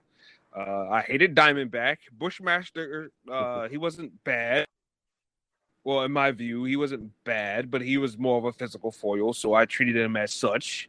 While, Mariah was still pulling the strings and Shade, and, we just had a bunch of different elements going on there that I really appreciated and that I really liked. And Mike Colt is fantastic. Mashallah Ali, definitely fantastic. Alfred Woodard, same thing. Even Juice, fantastic. He's a great little swarmy little shit. And I just had fun with it. Period. I remember something about season 2 of Luke Cage that was actually kind of a funny line where Juice is talking to his friend, the friend he ended up shooting, and they're talking about somebody that they think is going to snitch. Yeah. And the other guy goes, "He seems like a soft ass dude. Oh, he cries during This Is Us." And then Shades looks at him and goes, "I cried during This Is Us." And then they just start laughing. I don't know. I thought that was a funny line. But yeah, I mean, I already said what I need to say about Luke Cage. I enjoyed it. I thought it was, ranking, the Netflix shows as my second favorite. Next to Daredevil. I thought it was well done. Mike Coulter is great. I hope they bring him in. Yeah, me too. I hope they bring him back. I think he's good. He's a good actor, man. I really enjoyed him a whole lot and the role, and he fit it. Like at first, I thought he looked a little, I won't say old, but a little too mature for the role. But I'm used to Luke Cage looking like like around my age, right, somebody that's in the mid to late 20s, But here he was a full ass grown ass man, and after a while, I got over that. it's little small things like that sometimes you got to get over. But yeah, he was good for the part, man. And like I said, the supporting cast was fucking fantastic too.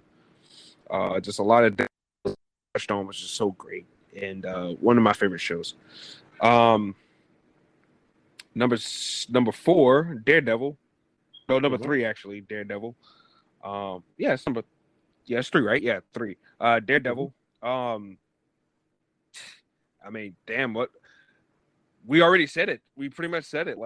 This show was definitely a love letter, in my opinion, to the Daredevil fans out there that felt maybe, cheated out of Ben Affleck's adaptation.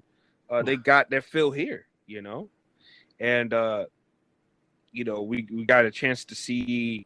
The Kingpin. We had Daredevil, or not Daredevil, but Punisher. We had that great iconic shot of chained up and Frank Castle standing over him. Like, I mean, that was great. Elektra, the Hand, like we got a chance to see all that. And Bullseye, it was fucking fantastic. Agent Poindexter was the highlight of season 3, in my opinion. Like, he's great. Like, that fucking guy, I'd never seen that guy act before a day in my life, but that fucking guy was fantastic. I forgot what his name is, but yeah, he was great. And even the side characters, they would go out too. They all brought something to the table. When Kingpin killed the old man and snapped his neck, like, and I like that guy. I like the actor who was playing the character. Yeah, he snapped his fucking neck. Like, oh, he's like, I'm not here to intimidate you. I'm here to kill you. And he just choked them. I'm like, God damn. I forgot what I was gonna say. So, fuck. I don't know why I just blanked. I was gonna say, like, for Ben Affleck, I just remembered something I thought was kind of sad. Daredevil is actually Ben Affleck's favorite Marvel character. Mm-hmm. Like, because Daredevil, because Ben Affleck, Matt Damon, they grew up reading comic books, and Kevin Smith, had an appearance in the movie. He actually wrote a few Daredevil comic books, and Ben Affleck wanted to take on the role because he liked Daredevil. Mm-hmm. So it's kind of sad when you think about it. It's like he took on the role and the movie was not very good. And then going back to the show, season 2 bringing in the Punisher, bringing in John Bernthal, just that scene alone when he's in the prison and he just starts running through motherfuckers. And it ends with him with that bloody skull, on his shirt. You just kind of sit there and go, that's the Frank Castle we own. Yep, so, exactly. And then Karen Page, I don't know how you feel about Karen Page. I like her because I did too. Usually with a lot of these side characters, I know she's a character in the comics, but usually with a lot of side characters, you're not too sure how to think about them because it's kind of similar to, and you and me can both agree on this because I think we did on Twitter. Mm-hmm. It's kind of like Felicity on Arrow. Like they basically try to make the whole show about her, and same thing in Flash. They try to make the whole thing about Iris. Like Iris. I was telling my sister yesterday, they need to change that fucking show from Flash to Iris. I swear to God, that's the only thing they ever talk about. So the character's fucking annoying. She's literally Brandy Rhodes. Yeah, she is. She is. And not just because she's a light-skinned black girl. Like, her attitude is literally Brandy Rhodes. Yeah, it is. It's perfect. But yeah, like with Karen Page... And Cecile looks like that porn star. That one that my friend Zach goes crazy about all the time. I'm like, what the hell? Like, she looks like that fucking chick.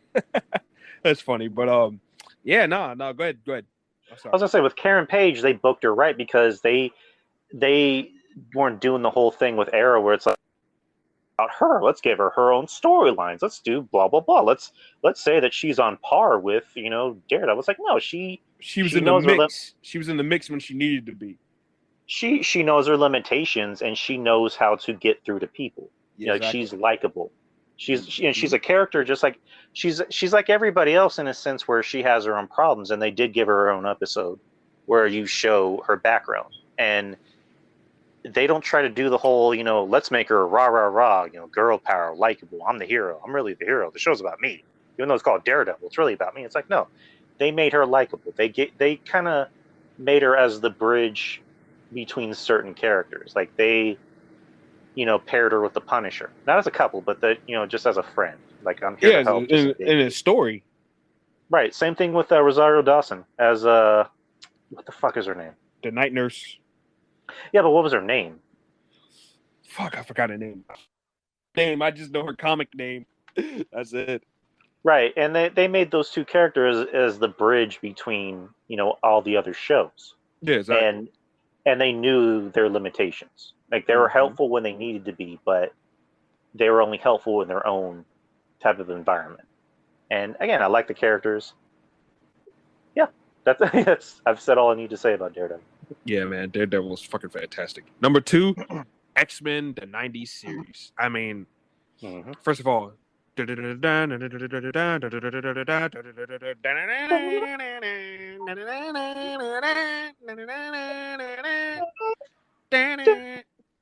I mean, Drew, come on. Every time that fucking song comes on, how could you not get hyped? Oh no. Like you almost feel like you're about to fight. Like when I was a kid and I would hear that shit come on, I'm like, all right, let's go. Let's go, motherfucker. I ain't got no powers, but let's go. Come on, let's go. Let's go, Wolf. Let's go, Logan. Let's go. Come on. Let's go. Let's get it. I mean, just the theme song alone gets you pumped up. And it's the same thing with my number one. I think he pretty much know what my number one is. Oh yeah. But yeah, like it just gets you pumped up. It gets everything going, and then the episodes, the stories that they told. I mean, there was not a time that if I had a channel, which back then was Fox Kids, when I was a little kid and when everything initially came out, or a little bit later on when I was like around 9, 10, 12, 11, 10, 12 years old. Toon Disney had Jetix and they showed it on there. And there was not a time that I would miss it. And even now as an adult, years later, I have it on Disney Plus. There's not a time you would catch me and I was able to watch an X-Men show. There wouldn't be not one time you would catch me not watching it. Because I just had to watch it because of the storytelling, the cartoons, and there was a couple episodes that I actually found out that I missed that they couldn't show it on TV due to something I forgot. But like there was a lot of a lot of the episodes they didn't even show on TV, and I'm like, damn, like this is powerful shit. And it's just like the show was just so good, and they told compelling stories for everybody. You can feel connected to everybody. Like Logan. Here's a story for Logan. You like Professor X and Magneto's dynamic? Here you go. There's a story for you guys. Jean Grey, story. Rogue, Gambit, stories. I said Murph. Morph. There you go. I mean, you got something with him too. Jubilee, being a scared teenager. Like, I mean, you had something there for everybody. You know what I'm saying? Yeah, let me cut you off. Jubilee is the most worthless X-Men of all. I like Jubilee. I like Jubilee. I've never heard those words said by anybody. It's just that the thing with Jubilee is that I just feel like both the movies and the TV show, they feel, well, number one, they didn't even really try with her in the movies, like at all. Like, yeah, sure, she was in the movies in certain spots, but there's just like, damn, can we get more Jubilee? Well, I was saying that at least. I guess, based on what you're saying is that I'm a rarity there, and actually liking the Jubilee. I just like the character. Like, I just think that if they would put more focus on the character and tell more of a story with the character, I think it could be all right. I won't say that she could be everybody's favorite X-Men, but like I think it'd be all right. At best. It's like my opinion still hasn't changed. Okay, and that's fine. That's cool. Like I'm not one of those guys that you must agree with me and this that. No, you know me, but not true. I'm not one of those guys. But yeah, I just think that with anything, if you can tell a compelling story, the character has to be overall compelling for you to sell it to somebody. So. And if they didn't do a good job of making you care, then why should you? That's just the way I feel about it. Right. But yeah, I just love the show in general, man. Just really good stuff. Like I said, like all the characters for the most part had a good chance of getting showcased and giving the audience a reason why you should care about said person and said character. So yeah, I mean, X-Men 90 series for number 2, and number 1, of course, Spider-Man,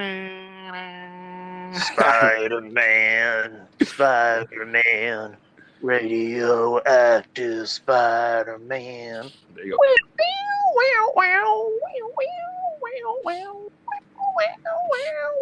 Spider-Blood, radioactive Spider-Blood, radioactive. Like, yo, like it's so like that theme song is so iconic, man. The fucking riff, man, like like, I mean, so iconic. Like I said, it gets you hyped up, and you're like, damn, I'm hyped up just to watch the damn show. And then, like you touched on earlier, Peter Parker, we got a chance to walk in his shoes, relate to him a whole little bit more as a human being. It was simple, but it didn't leave me in a state where I was depressed and I wanted to cut my wrist. It made me sympathize with him as a human being. So whenever he did do good, or whenever he got this, or he got Mary Jane, or he got a promotion, or when he was trying to find a place for him and Mary Jane to live, and they got something, like, he felt happy. You know what I'm saying? Him just, kicking ass as a superhero was good too. And we got to see some of everything and everybody in some of these shows. I just hated the way that things ended off, when we never got a chance to see him go get Mary Jane, the real Mary Jane.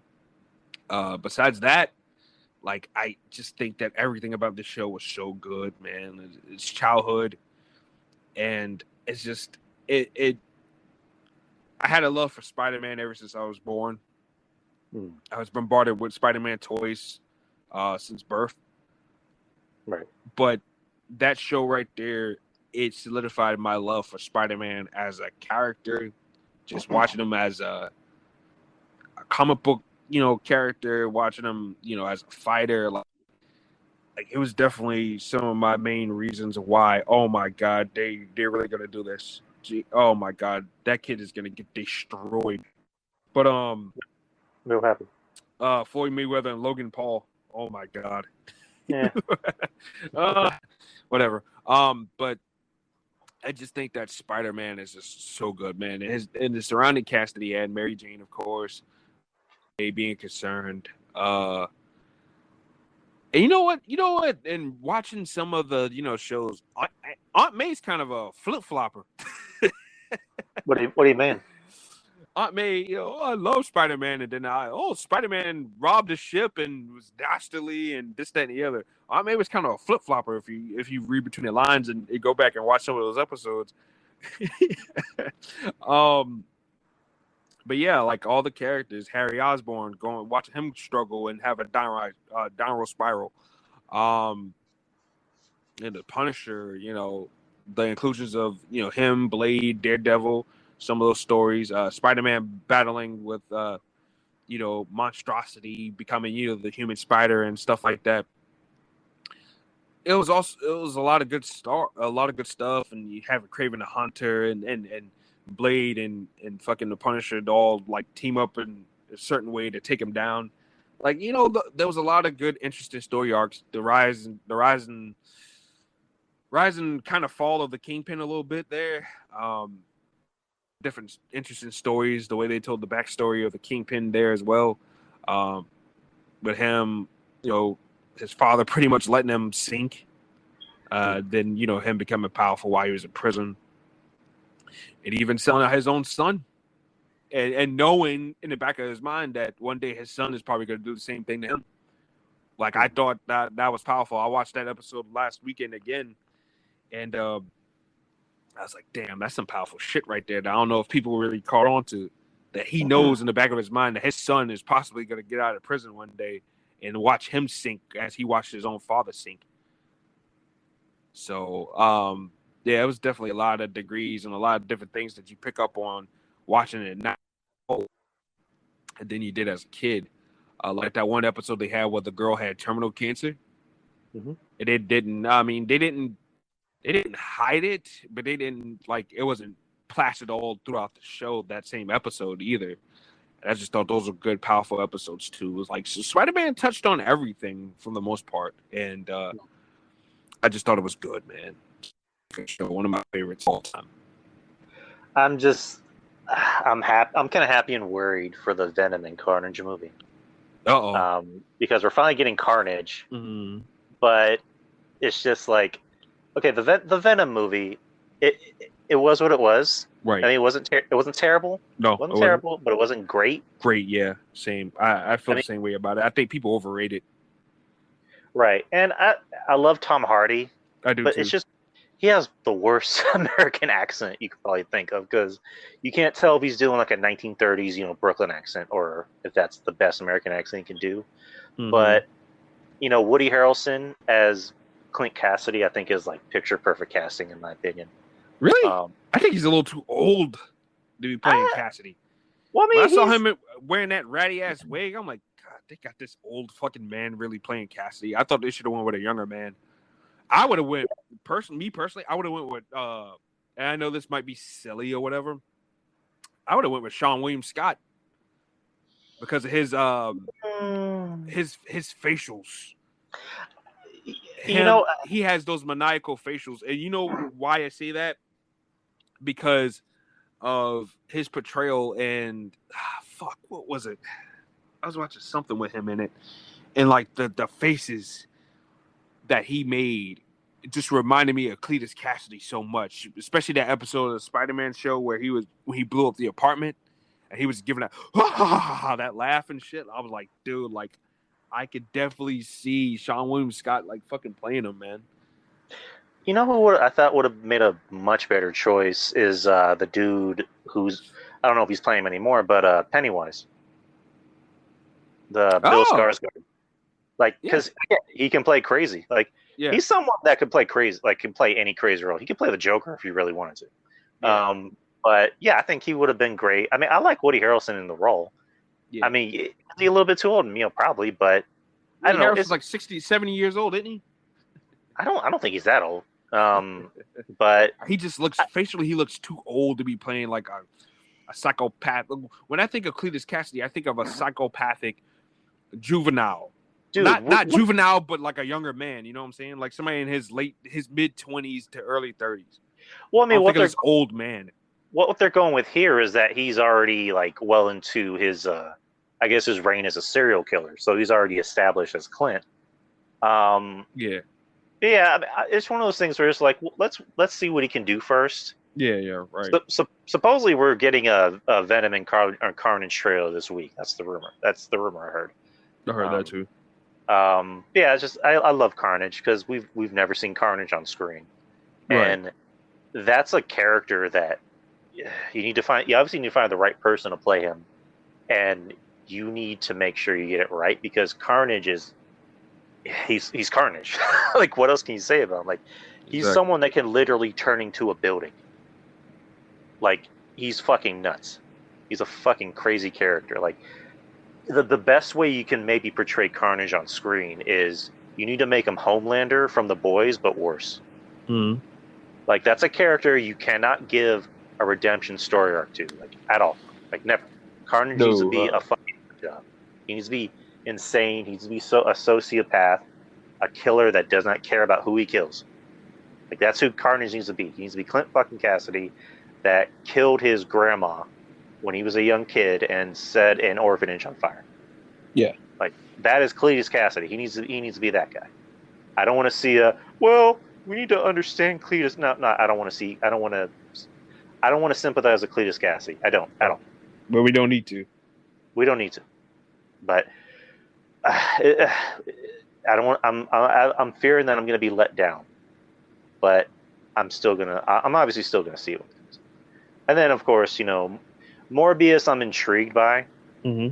Since we're still on the topic of Spider-Man, right. Morbius. I'm intrigued by because that has the potential to be something. Good God, Aaliyah looks good. Morbius. I'm intrigued by because that has the potential to be something interesting. Maybe this could be Jared Leto's next superhero. Yeah, his big redemption. A lot of people didn't like him as the Joker. Like I really didn't care for him as the Joker either. But yeah, it could be his big role. So I definitely think that it could be good. And Shang-CHI just took it right straight to the head too. Yeah, tough woman. Shang-CHI Black. My God. And Aaliyah is thicker than that goddamn Snicker. You got that right. Oh, God. That Maple Leaf baby. Oh, wait a minute. They just won by DQ or disqualification. Woo. I mean, count out. Yeah, I think you're getting the match ahead. I think you're getting the match ahead of me on your television because I'm just getting the beginning of the match. Michael Jackson. Anyways, So did you want to do honorable mentions? Or do you just want to move on? Honorable mentions would be Honorable mentions would be The Punisher. Me and Britt, big Punisher fans. Her more than me, because she loves violence and stuff like that. So, shout out to Pretty Britty. That's my girl. But yeah, like I just what you were saying earlier, him being a little too emotional was just kind of like it's kind of weird for me, to see that. I thought that the only times that he ever should have been like emotional is when he thought about his wife and child. Right. But besides that, I just thought it was a little too much. I like John Bernthal in the role as well. To me, he looks like the Punisher. He looks way more like the Punisher than fucking Ray Stevenson did. I can tell you that much. When Ray Stevenson fucking played the Punisher, that was the fucking worst. Even my friend Sean's one of my best friends in the whole wide world. Sean, even he was disappointed because he loved the one with Thomas Jane. Like he would quote that fucking movie from start to finish, especially when he was at the graveside. No. Like he would. I'm like, dude, what are you doing? Like, you need to chill out. Like he would fucking just like say the lines for the whole goddamn movie and shit like that. I liked it too. I'm an apologist for that movie. I thought Thomas Jane did a good job. Yeah, he looked like the Punisher. Right, but just John Travolta as the villain. It's like, come on, like why? Why is he the villain? John Travolta. I think John Travolta was actually the worst part of that movie. Yeah, you couldn't buy John Travolta as a villain. I'm sorry. Like if they would have given him like a beard, like they did in there's that one movie he's killing people on a train or whatnot, taking it to Pelham or something like that. I think 1, so. 2, 3, something like that. Yeah, like if they would have changed his look, give him a beard or something to hide that damn booty chin, bro. I can't take John Travolta seriously, man. Right, and just the rest of the movie. Like again, I agree with your friend. Like it is quotable. Like the end of the movie when he's walking away and Rebecca Romaine goes, "Where can I find you? You can look for me in the obituaries." Yeah. And the violence was cool. The scene where he's in that car and that that guy that just sang him that song is following him and he's trying to kill him and he goes, "You must be one dumb son of a bitch to bring a knife to a gunfight," and then just shoots the knife out. Yeah. And then of course Kevin Nash as the Russian. Kevin Nash had a funny story about John Travolta about because he insinuated he went in the dressing room and saw him blowing another man. Well, no, not that, but like he insinuated that John Travolta was gay because he was talking about how he's a little bit too handsy with him. Yeah. On the movie, like he was sitting in the makeup chair, and then John Travolta came up to him and say, "Hey, you're a big guy," but like the way he was saying it was kind of weird. Like it felt like he said John Travolta was kind of like being handsy. And goes, "You're a big boy, aren't you?" Yeah. Uh-huh. And he's just like, okay. But and then the Ray Stevenson one is just like I'll give it this. It was the closest thing to a Punisher comic book. Mm-hmm. Like the scene where he's on the chandelier and he's spinning around and shooting everybody. Yeah. I thought was pretty cool. Other than that, it was 88 minutes of complete shit. Ray Stevenson. Yeah, it's like Ray Stevenson, big guy, pretty intimidating, badass, but not my Punisher. Yeah, too grizzled looking to be the Punisher. Well, I mean, maybe not grizzled looking. He just wasn't good for the role. Like that's pretty much how we're rating it. He just wasn't good for the role. Yeah, I mean, even because that movie came out when I was in 7th grade, I think. And like Sean was pissed. Sean was so pissed off. He was so pissed off and so let down. He was like, I can't believe that this fucking that they actually had this guy play the Punisher. He's fucking awful. I was like, Sean, calm down, man. He said, no. He said, Ray Stevenson sucks.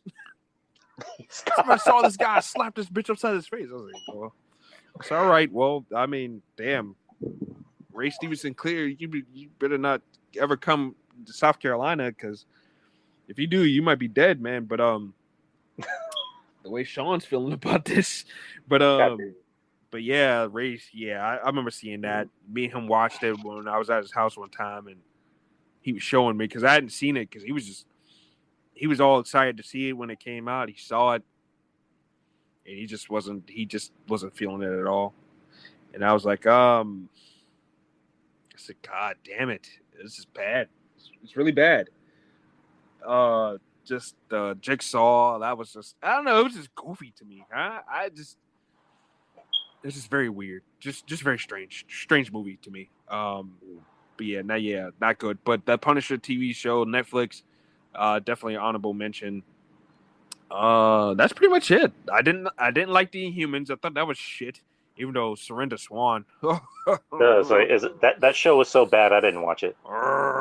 Surrender Swan. God damn it. Oof. Yeah. You know, that's probably the best thing you can ever get out of that show, but that was awful. Yeah, that's pretty much it, man. That's pretty much it. Go ahead. No, go ahead. I'll say my honorable mentions. I mean, this show doesn't get talked about a lot, but the Iron Man Armored Adventures that used to be on Nick. Oh, when he was young, when he was a teenager. Yeah, I thought that was cool. I thought that was pretty cool good. too. I thought it was pretty fun to watch. I like the theme though. I thought the theme was pretty good. Yeah, and that came out when I was in middle school. That came out. Matter of fact, that came out a year after Iron Man came out. Really? I thought it came out like a little bit later. It was only for like 2 seasons, but I enjoyed it. I could have sworn I was in middle school when that came out. Yeah, Iron Man came out in 2008. So, I don't know, but I watched. Because I know I used to play the game on the Nickelodeon website that they had for it, where you fly around and you get points for. It's pretty much like Sonic. When you fly through the rings, you get points. You get more time added on and blah blah blah. You know that whole bullshit. But my second honorable mention. This is going to shock you. You might want to sit down. Iron Fist. Oh wow. I was an Iron Fist supporter. The first season, the first season, not good. I mean, I'm just going to be honest, not good. It was very generic, and you know what? I had a feeling it wasn't going to be as good as everything else I was watching because the other shows, Daredevil was about criminal justice and fighting injustice. Jessica Jones was about PTSD and the personification of rape. Luke Cage was about racial profiling. It was about living in the streets. It was about Black Lives Matter and not running away from your past. And then they bring in the Punisher. Same thing. PTSD, the war. And it's like what's the message that you're going to send with Iron Fist? And maybe it sounds like we're asking for too much from Iron Fist, but there needs to be at least there's always a message in something. Like everybody has their own moral compass. Mm-hmm. And it also didn't help that the actor was saying that they literally had 2 weeks of choreography for fighting to do. Right. And the first season, I haven't read too many Iron Fist comics, so I can't really speak on it. But the first season he kind of comes off as kind of being very bratty and boring. And then he was in one episode of Luke Cage, and you're like, okay, he's interesting. Like that's a guy I can actually be interested in. In season 2, he's a lot more laid back and chill, and actually has a sense of humor. And to be honest, I was really only watching for Colleen Wing. Yeah. Colleen. Jennifer Henwick. Oh my goodness. Oof. I love Colleen. Oof. She is just oof. And Misty Knight too. I can't even lie. Oof. Oh, Misty Knight. Thickums. Not Missy Knight. Misty. Misty. I call it Thickums. But I love both of them, and I was actually I was let down that because we weren't going to get a Daughters of the Dragon spinoff with Misty and Colleen. So, I like Iron Fist. I can't even sit here and lie. I liked Iron Fist. I enjoyed it. I didn't think it was as terrible as people thought it was. The second season was a lot better. It improved in the second season. It did. Definitely did. But yeah, I'm gonna follow my sword and say that I was an Iron Fist fan. I enjoyed it. I watched every single. That's fine. Nobody's gonna condemn you for that over here. Right. So let's move to DC. I said before at the beginning of the episode, 5. I can only do 5 because I'm just gonna get out of the way. I didn't get into Legends of Tomorrow. Mm-hmm. I watched the first season of Black Lightning, and I Right. just fell off afterwards. What are the other fucking shows? Batwoman, I never even watched one episode. Oh because my God. That looked like complete shit even before I watched it. And just the HBO Max shows, I tried giving a chance. I tried giving Titans a chance, and I think I know. You know what the issue is like DC is already dark enough, and they try too hard. Like they try to be violent for the sake of being violent, and it's like you don't need to show me how the sausage is made. I already know how it's being made. Just make it. That's all you need to do. It's like Deadpool is a character that needs to be rated R. The Punisher needs to be rated R. Wolverine can get away with being rated R, but he doesn't necessarily need to be rated R. And just a show like Titans, where they were trying to push boundaries, and it's like Nightwing saying "fuck Batman" and them showing people breaking each other's limbs, and you're seeing like the bones stick out. It's like I don't need to see that. I don't need to see it. I mean, it'd be cool to see it, but it's just like I'd rather think about it in my head than actually see it. It's the same thing with the Harley Quinn cartoon show. I thought it was funny, but then it just got it got repetitive because it was doing the whole fuck, fuck, fuck, right. fuck every 5 minutes. It's like too much of that. To do that. Yeah, you really don't need to do that. You know what I'm saying? You really don't. And that's my whole point with the Luke Cage stuff earlier. Like, when you do violence just to do it, or you drop F-bombs just to do it, like, it kind of sucks, sometimes. Especially when it's not really needed. I didn't think that Luke Cage needed to be, violent to the degree that it was in certain instances, Right.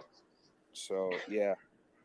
And then, just pretty much everything else. There's a lot of cartoons I unfortunately never got into, but my top 5 for the my favorite DC shows. Number 5 being Batman Beyond. Mm-hmm. For the younger generation, a reinvigoration of the character, which is, Gotham's in the future and it's already kind of fallen to hell. So let's bring in a new predecessor.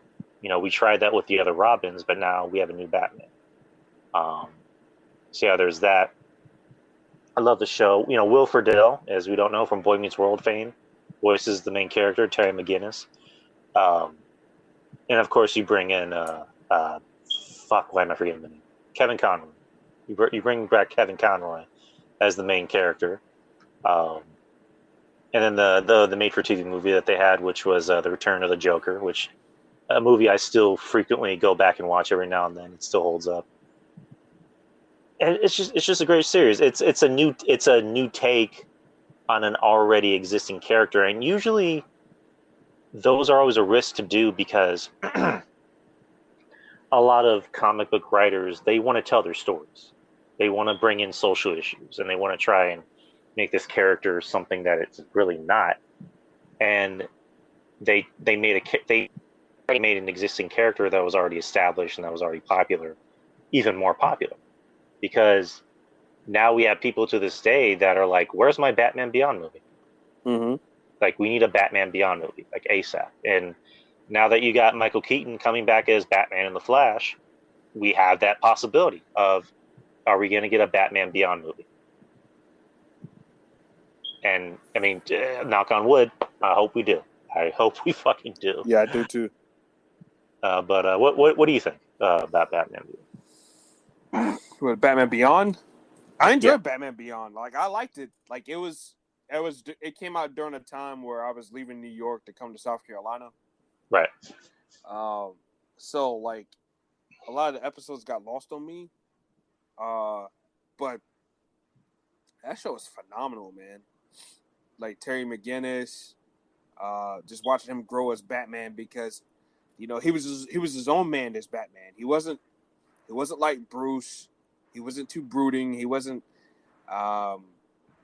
he wasn't arrogant. I mean, he was kind of cocky in a few instances, but he wasn't, arrogant like Bruce or anything like that. He was his own man playing his own style of Batman, and it was good. I definitely enjoyed the show. I liked the Royal Flush Gang, Ink, and a couple of other villains that they had. I thought they were pretty good. Right. And yeah, again, you hit the nail on the head. He was kind of his own man. Like they didn't make the show all about Bruce. This was the Terry show. Like they did a great job of doing that, and I liked it. It's a show that holds up. Dope. Like, what else can you say? Yeah, exactly. So yeah, that's my number 5. Number 4, I'm gonna go with the Flash. Before they decided to make it the Irish show, the Flash was actually a good show to watch. Those first 3 to 4 seasons I thought were good. They were interesting. Of course, you have the side characters, not just the main characters. You have Cisco, who I think is a guy we can relate to. Like he's a nerd. He's a nerd that's living out our fantasy. Like he's working with the Flash. He's working with other superheroes, and he gets to name the superheroes. And of course, Caitlin. I'm almost disturbed how they never brought back Robbie. Yeah, Robbie Raymond. Yeah, like they just bring him in for one season. Yeah, and I was just like, why don't they ever bring him back? I just also thought it was weird. Grant Gustin, I think, is, I'm going to use wrestling terminology. He's a great babyface. He is. Because here's one thing that my girlfriend pointed out about him that I never noticed until she said it. When he uses his whole face to convey emotion. Yeah, he does. Like you can feel it. You can feel it with him. Yeah, like when he smiles, you're happy. When he's sad, you want to. Like when he cries, he fucking goes. He goes for it. Yeah, he does. Like in the season finale when he's talking to his mom and he's crying, I'm like, oh, stop! Like, just stop! Yeah. Like my head's exploding because I don't want to cry. And of course, when he's mad, you're mad. Like he's the perfect baby face. It's kind of like Tom Holland as Spider-Man. Like he conveys emotions so well that you want to root for him. And when he's getting his ass beat, like you're getting angry because you want to go in there and help him out. Yeah. You want to tag me in? Yeah, like tag me in, Tom. Come on, tag me in. Like you're just holding out your hand. Like, come on, Tom, I got you. Yeah. Come on, Grant, I got you. I thought Zoom. Not Zoom. Harrison Wells. Great fucking film. Like just that scene where he's talking to him and he says, "Why did you kill my mom?" And he goes, "Because I hate you." Like I'm like, what else can you say? Like that's probably the most villain thing to say. Because I hate you. Like no reason, not because you cut in front of me at the yogurt shop and I hate you. Like no, he just says because I hate you. Exactly. I hate you. Like nothing more, nothing less. Just I hate you. And just those chilling words. Run, Mary, run. Tom. That was Tom Cavanaugh's best work on the show. Oh, like, I mean, what else can you say? Like that was him. Like that was all him. And then I mean, the many different reincarnations of the Harrison Wells character kind of gets annoying. Every season. I'm just like, I'm done with this. I'm done with this already. Right, and it's just like it just started getting a little goofy. I mean, I thought the Zoom season was pretty good. The guy playing Zoom I thought was very menacing. Again, another villain that you didn't try to sympathize with him. You just knew he was a piece of shit. Like he killed Barry's dad right in front of him. You're like, yeah, kick this guy's ass, Barry. Like kill him. Yeah. And then it just started getting a little goofy. Like it got goofy with introducing Earth 1, Earth 2, Earth 50, Earth 60, Earth 75, Earth 80, and just the constant buildup of the teams, and of course Iris,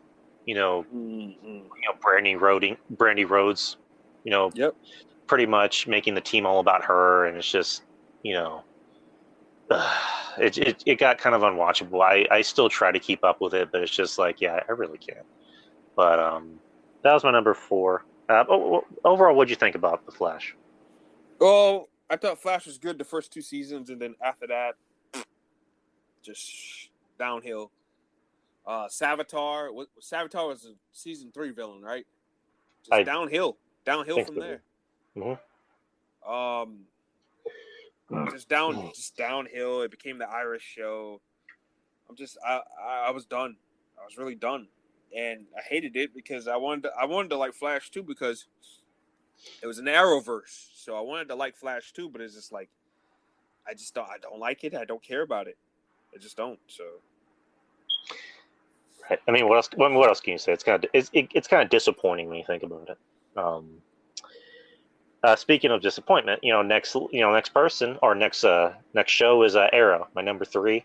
Mhm. Another character that I wasn't too familiar with it because I didn't read any Green Arrow comic books growing up, and they introduced him fresh off of Smallville, because Smallville had Green Arrow, under the guise of a different actor. And the first time I watched Arrow, the first episode, I see him, and immediately he looked like Jensen Ackles from Supernatural. Mhm. And I remember thinking, is that Dean? Like, no, that's not Dean. That's somebody else. Yeah. And again, enjoy. Kind of same thing with Flash, where I enjoyed the series in like the first two or three seasons, and then it just got goofy. Like it got. I wouldn't say it got goofy. It just they started to do the whole romance thing, and then they started giving other characters that I wasn't too crazy about their own story arcs, and Yeah. it just got a little bit too wacky. And then the last season I thought was the last season. It looked like it was going back to those first 2 seasons where it was just straight up action and great storytelling, and as it should, because it was the last season. Stephen Amell as Arrow I think is great. Yeah. It's crazy that he does his own stunts, and he's a good dude in real life. He does his own charity for cancer, and which he actually funds out of his own pocket. So good for him. Mhm. Diggle, the heart and soul of the show. Yeah. Like Diggle's our boy. Like he's not just Oliver's boy; he's our boy. Like, and we all know a Diggle in life. We all have that Diggle that's not afraid to get in our face and tell us what's what. Yeah, exactly. And I don't know if you saw the last episode. Did you see the last episode? Of course. Okay, so spoilers. So it was teased that John Diggle will be the new Green Lantern, but it's teased that he's not just John Diggle. That Diggle is like his middle name, and his real name is John Stewart. Mhm. Which I'm all for that. I want to see that happen. Yeah. I don't know if it'll happen, but I hope it does happen. You can't just tease us like that and not have it happen. Like it needs to happen. And then we already talked about this, Felicity. I mean, I'm not gonna bring it up again. But Thea. I love Thea. Yeah. I think she's bad. She's bad as fuck. I love her. Willa Holland. Great. I see her on social media. She comes off as kind of just a really laid back and chill girl that doesn't take herself at all seriously. Yeah, she does. Right. Everybody takes themselves seriously to a point, but she doesn't take herself that seriously because she kind of comes off as a goof. Like she has a goofy personality. Like it's like she knows how hot she is, but she doesn't care. Like she just wants to have a good time. I'm like, and then Malcolm Merlin. All the women on Arrow, man, were actually pretty cool. Right. Except for fucking that one broad they had on fucking what's her name? I don't even remember. Oh, the one that played his daughter. She's the only one that seems like a fucking brat in real life. What's her name? Kat McNamara or whatever. Kat McNamara, yeah. Yeah. Yeah, I think she didn't really do much for me. She didn't do much for me personally or sexually. Yeah. Yeah, all the women, of course. Black Canary. I thought she was great. Katie Cassidy. She has a special place in my heart from Supernatural, and I listened to her in an interview recently. Again, another laid back and chill girl. She seems cool as fuck. Mm-hmm. And then Dinah, the girl played the other Black Canary. I thought she was. Oh, Juliana Harkavy. Yeah, good looking woman, good actress too. I loved her. I'm like, oof. Oh, Joe. I mean, my brother said, he said, "God damn, she fine." And this is like when he was like 13, so he said, "God damn, she's fine." I said, "I know, right? Good God Almighty, that's a beautiful woman." She's bad as fuck. And again, the other side characters, like Mad Dog, I think was kind of forced. Like I mean, they told a genuine story with him. but it just seemed like they tried to force the issue where he would be a guy that could flip at any turn. Like he was so not, I wouldn't say mentally unstable, but that his trust was so unstable that you could tell whether he was gonna flip or not. That was some of the problem that I had with his writing. Right. Now, I also think it falls on the actor, because the actor I'm not too crazy about, because I've seen that actor in a lot of movies. Oh, and I call him Deuce. He reminds me of my friend Deuce. What's his name? He's actually a whole lot older than what people think too. The guy's almost 50. Like, what the fuck? Really? I mean, the first time I saw him was in Coach Carter. Yeah, first time I saw him, he was in Row Bounce. No, Coach Carter. Yeah, you're right. Coach Carter and Row Bounce. Yeah, I remember seeing him. I'm going, this guy's really not a good actor. And then I see him on Arrow. I'm like, he's still not a very good actor. Yeah. And then who else? Curtis kind of grew on me after a while. I was like, okay, I like him. He's okay. He's bearable. The actor who plays Lance, I think a guy I love. I think he's great. I thought he was great. When he died, I was like, God damn it! Like, no, don't kill him. Come on, like, don't kill Lance. Lance is supposed to be the guy that's supposed to, to make it all the way to the end. But it's funny. He's a British actor. Like, because I saw him in something else. Because I was taking a film class in college, and our teacher, for whatever reason, would make us watch these Bollywood films. And he was in a Bollywood film about I think cricket. Mm-hmm. Like, what's India's version of soccer? I'm not sure. Might have been. I've only talked to one person of the Indian culture, and soccer did not come up that one time. I don't know. It might have been cricket. I don't know. I'm just gonna say it's cricket. And he played, the asshole in the movie. He played the villain, and he has a British accent. I'm like, oh, that guy's British. Huh. Mm-hmm. Okay, but Arrow, number 3. Supposedly it might come back. Stephen Amell has said, that he doesn't rule out coming back as Ollie. So we have that to look forward to. I would love that. Yes. I mean, I think you might have already said what you thought, but overall, what'd you think about Arrow? Oh, Arrow is one of my favorite shows. One of my favorite DC shows. Seasons 1 and 2, fantastic. 3 started off good. That's when the Felicity show started. I wasn't too crazy about Matt Nable playing Ra's al Ghul. It was kind of flat. I thought he was okay. The season finale was kind of flat for that as well. Season 4 was the shits. Neil McDonough, he's a great villain, but once again, he's a guy that looks the same in every fucking movie he plays in. He's always wearing a fucking dark suit and talking slow. There's no like am I wrong?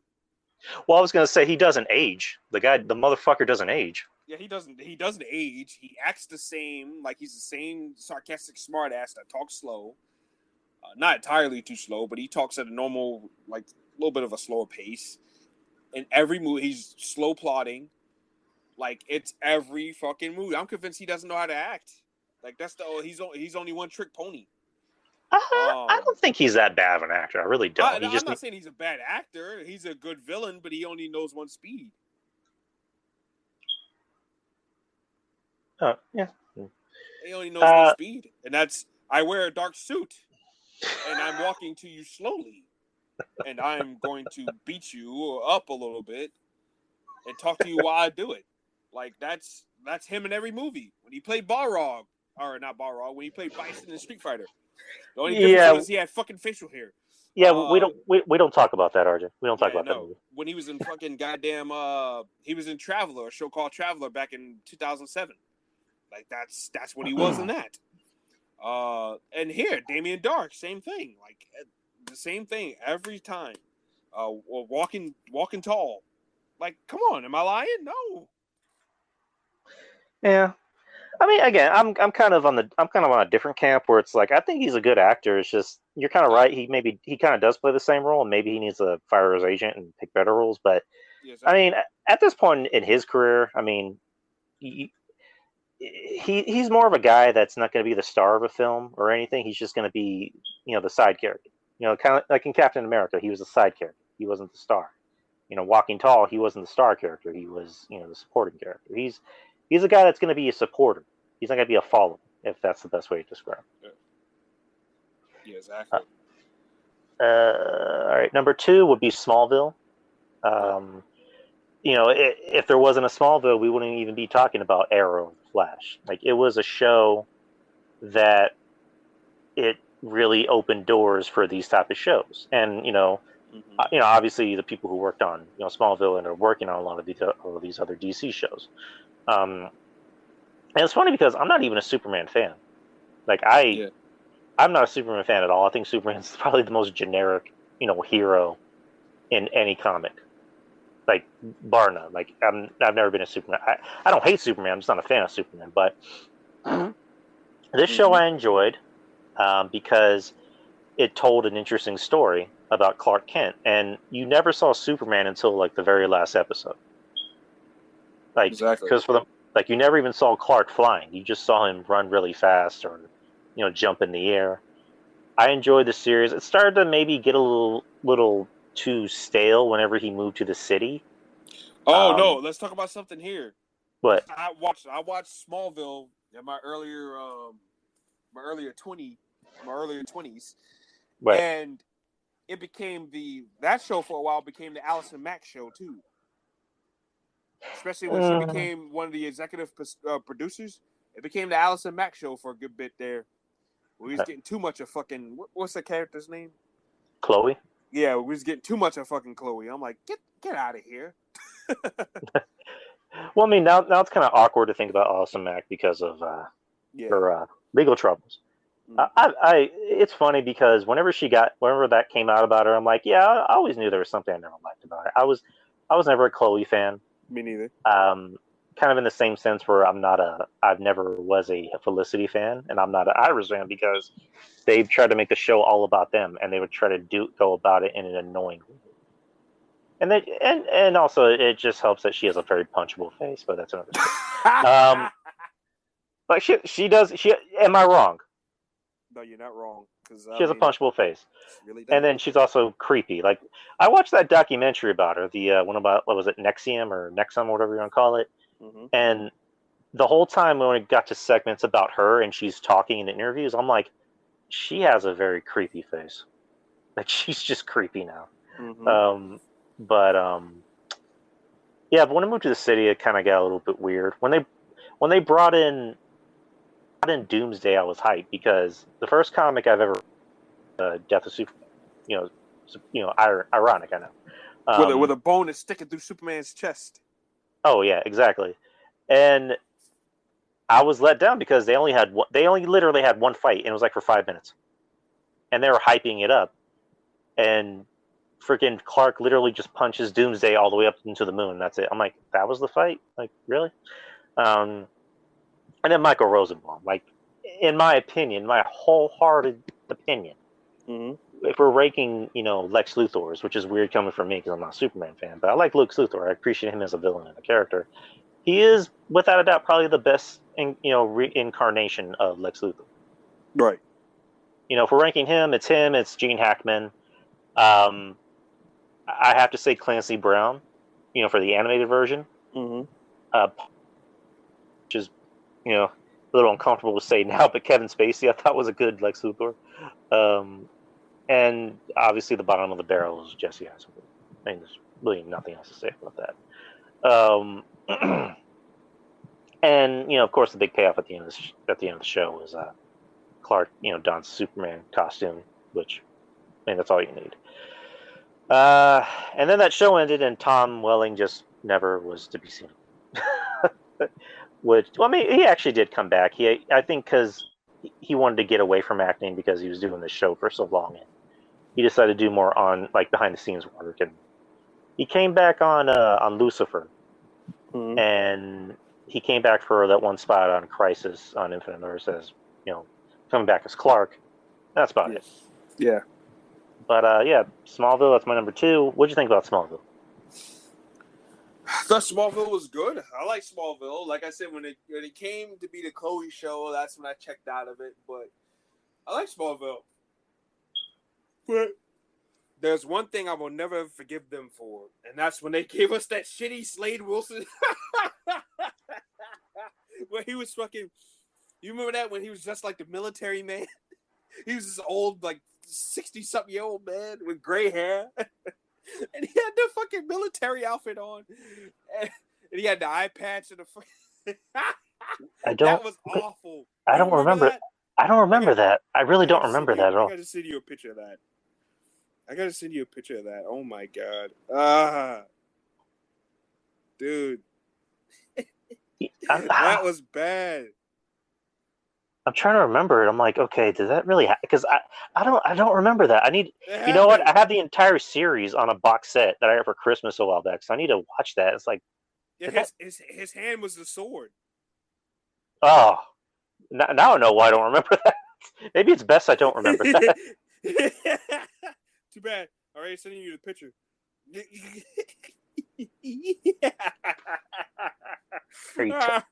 Did you text it to me? Yeah, I did. Okay, I haven't gotten the message yet. But, wow, I don't remember that at all. That was awful. That sounds awful. Like, Jesus. Hold on, I got it. Hold on, let me look at it real quick. What the fuck? Why did they think that was a good idea? I don't know. Oh my goodness. All right, number 2. Number 1, I'm pretty sure you might have a itch on what my number 1 is. Batman the Animated Series. Right. I mean, my love for Batman is so, like, it really transcends pretty much my life, because my first memory as a human is of Batman. Right. I remember being a little kid at this nursery with this nice lady that would always take care of me and other kids, and she put on Batman Returns for us to watch, and that was my first memory, is Batman. I remember thinking, this is fucking cool. Well, I mean, I was 5 years old, 4 or 5 years old, so I don't know if I said fuck, but I just said, this is cool. Like, what is this? And then the cartoon came out, and as a little kid, when you see the Scarecrow in that cartoon, that is terrifying. Yeah. Like, they made that design terrifying. Like, the Scarecrow is a Batman villain that doesn't get too much praise because, again, we get it. The Joker is the Joker. We can't take anything from him. But Scarecrow is a villain I want to see more of. I thought, Cillian Murphy did a great job playing the Scarecrow, but I loved him too. They scream and they cry. I can't tell you how many times me and my sisters used to all quote like me, Lexa, Bree, and Sasha used to quote that shit all the time. They scream and they cry, and one of us would scream like fucking Tom Wilkinson, just like you're doing now. You want my expert opinion? You need to take it easy. No, you need to lighten up. You need to lighten up. You need to lighten up. Batman just falls out of the window and tries to put a fire out. It was great. I thought he was fine. But yeah, that's a character I want to see more of. With the Rob Pattinson. When he was the judge in Dark Knight Rises, that was great. That was funny. He's like, that was fucking funny. By exile. He got the guy walking on the ice. It was great. Scarecrow, man. Man, he was great. He was great. I hate that he got it downgraded to being like a side piece in Dark Knight and Dark Knight Rises, but I think he was great. I was gonna say, like, now that we got the Rob Pattinson version coming up, hopefully we get to see him as a character in, like, one of the the upcoming movies. But only if Cillian Murphy's playing him, though. He's got that strange fuck looking face, I mean, I doubt that. He's got that face. I mean, I doubt it because they'll probably go younger. I don't know. I don't know who they'll play though. I don't know who Well, I don't think they'll do that because they're trying to go in the same route as what Nolan was doing with his movies, which is use less CGI as possible, which is Fuck! good. Which is good, but I mean, we're living in a world where we're gonna get 3 Batmans in 1 year. We're gonna get Ben Affleck and Michael Keaton in the same movie, and we're gonna get Rob Pattinson. Like, what a time to be alive. We're getting 3 Batmans. But the show, like the show to this day holds up. If we're ranking Batmans, I guess if I can put Kevin Conroy in my top 5, and I dare I say he's number 2.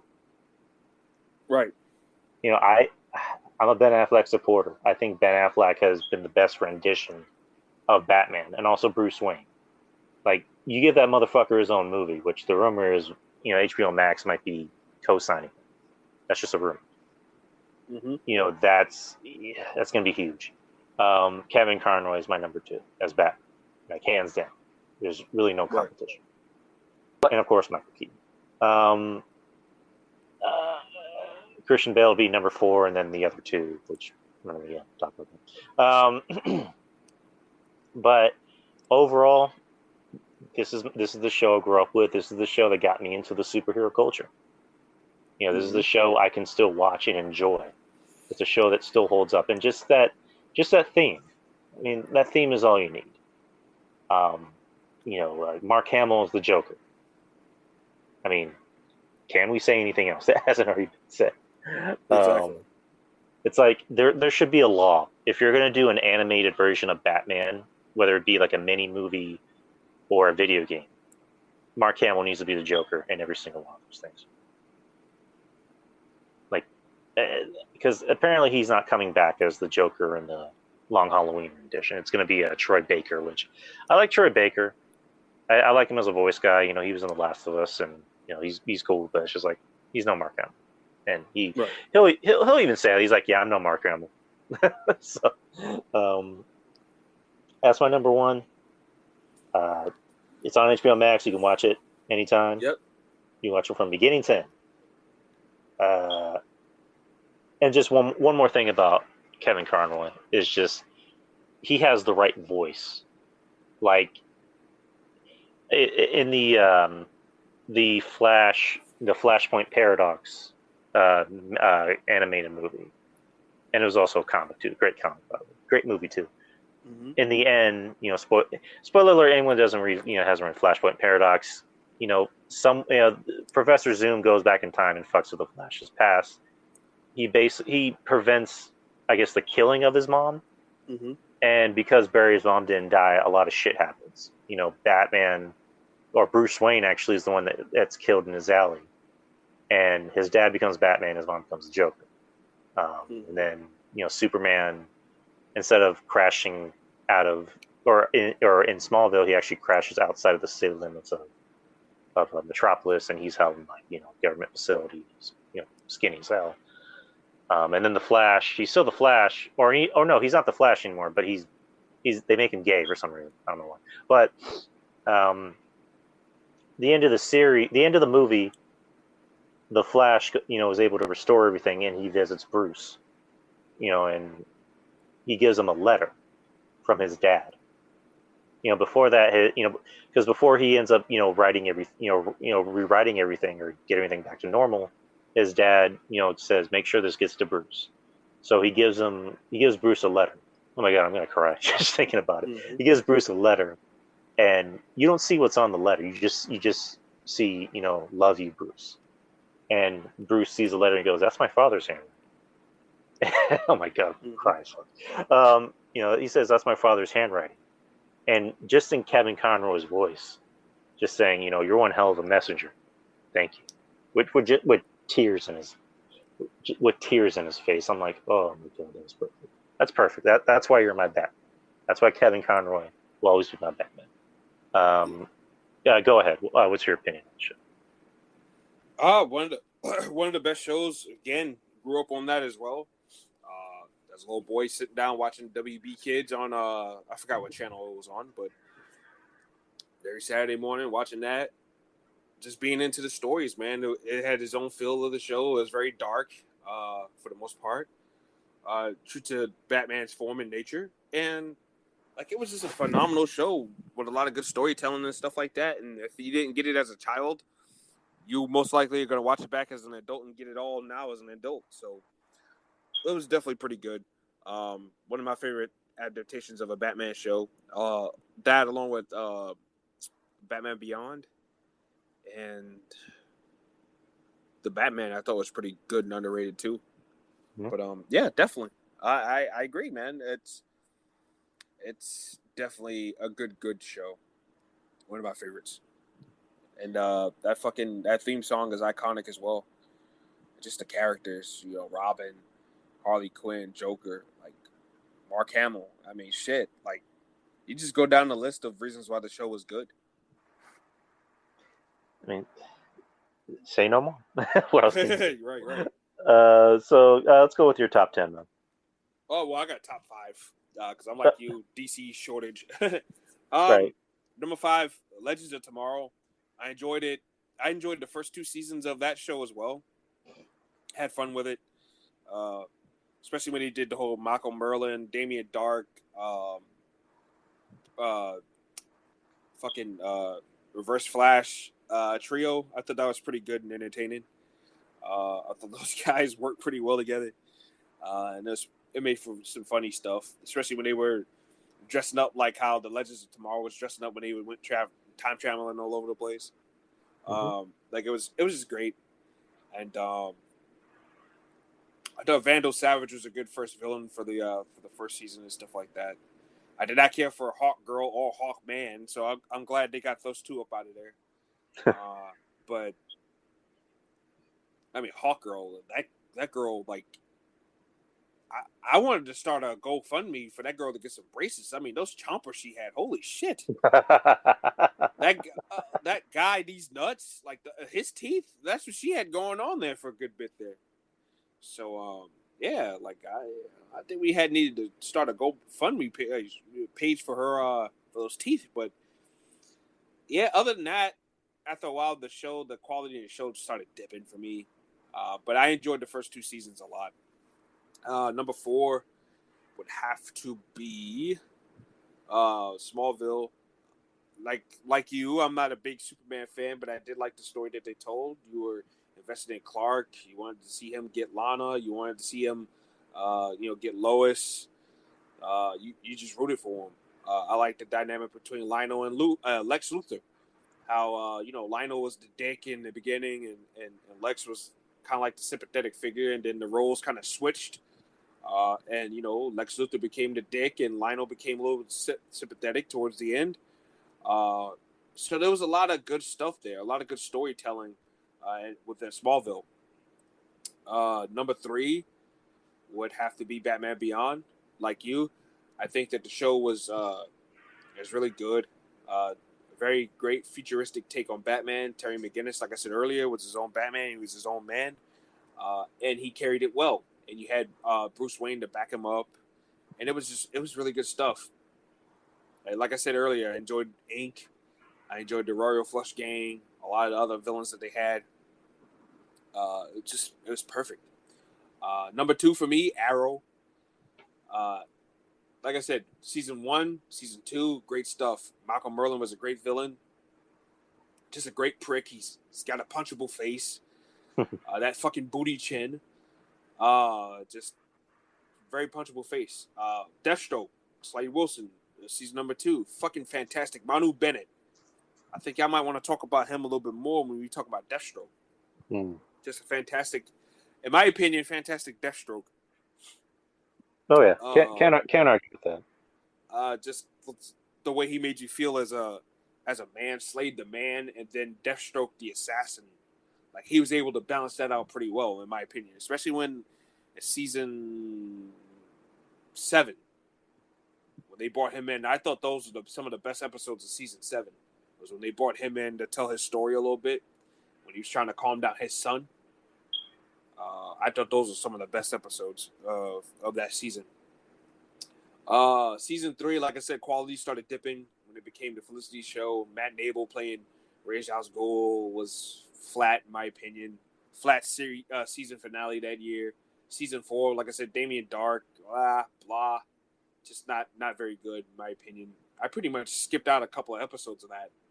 I watched them later on, of course, but like as in real time, I skipped out on a lot of those episodes of season 4. Season 5 is when they got back in gear with Prometheus. I thought season 5 was great. The mystery of who Prometheus was great. Him as a ruthless, just cold killer. I mean, when he killed that woman in daylight for no real apparent reason, it was fantastic. It was great. And that music he had, by the way, when you heard that, he's throwing the throwing star. I want that as my theme. I want that as my theme when I'm getting really fucking pissed off. Just that. Yeah, I know, right in the background. It was great, and it helped amp up the suspense of him as a character. Then the reveal of him was so fucking slick, by the way, because they knew what they were doing. They had the vigilante, because we all thought that it was Adrian Chase underneath the vigilante mask, especially the way they were like having him like flip out in certain episodes, and then they had him like really, really be a whole lot edgy in that one episode. And then when he took off the Prometheus hood and it was him, it was like, what the fuck? Holy shit. So it was underneath the vigilante mask. He's a villain. I can't believe I even forgot about him. He's probably my favorite villain out of that whole series, because he was able to be 2 steps ahead of Oliver. Not even 2 steps, 10 steps. And technically Oliver didn't beat him. Like he didn't fully beat him. Like he kills himself at the end of the season, and that fucked with Oliver for a while. Exactly. Because he ended of his son's mother. So it's just like he was a great villain, and that theme. I mean, what else can we say? And also just him as a villain is just like, you know, they brought him in at first, and you thought he was going to be another good guy, and you're like, I like this guy. He's cool.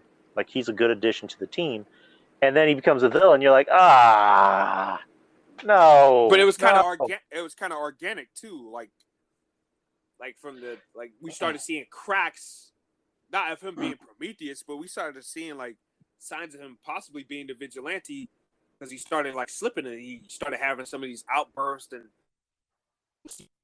at times. Like he it was another layer to Adrian Chase, the character. And then, like I said, the Prometheus stuff, like, holy shit. And then it just amped up. When he took the mask off, he amped it up a whole notch. Josh Segarra deserved some type of TV award for that his role. When he killed the 2 guards that was guarding him at that safe house with a pin, and he was driving with the blood on his hand and his face, and he's whistling that song in the background, that was the ultimate selling point. I was already sold, but that really reinforced the fact that I was sold on him and he was just the best, to me, the best Arrowverse villain, in my opinion. Then season 6, after that, just a bad follow-up. I did not care. I didn't care about Richard Dragon, even though I like the guy. I like, what's his name? Fuck, he's from New York, too. You know what? I didn't think he was that bad. He wasn't bad, but I just didn't care for him either. Right. Okay. He was too boring, and you know, he's not one of those plotting, slow, boring villains. And who else? Then season 7 was him again, and then the fuck, it was basically Oliver getting out of prison. I liked the prison episodes because it kind of pushed the boundaries, because I think even Stephen Amell said that they weren't able to get away with too much because a lot of the violence got cut out. Yeah. It was almost to the point where it became like TVMA almost, as far as like violence goes. Mm-hmm. So I liked it. I thought it was cool. And yeah, I mean, I don't remember too much about that season, because all I know is that it was a precursor into the Crisis series. Yeah.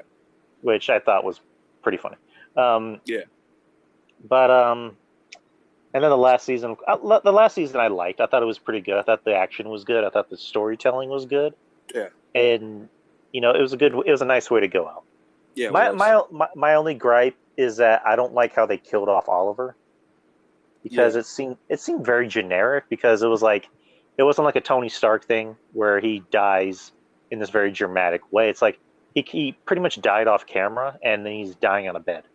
Mm-hmm. Yeah. And even Stephen Amell said the same thing, that he didn't like how his character went out. Which he should feel that way. Yeah. But go on. Yeah, I didn't like season 7 or season 6 either. So 1, 2, and 5 were like the best seasons, and then of course like season 8 had me hanging on because, like I said, I was a fan of the show, and Stephen Amell's great. So seeing him go out, them killing him off like twice, what I'm saying, was just like, God damn it. But you was right, like his death scenes were very melodramatic. It wasn't really all that. No, not melodramatic, but it was very anticlimactic.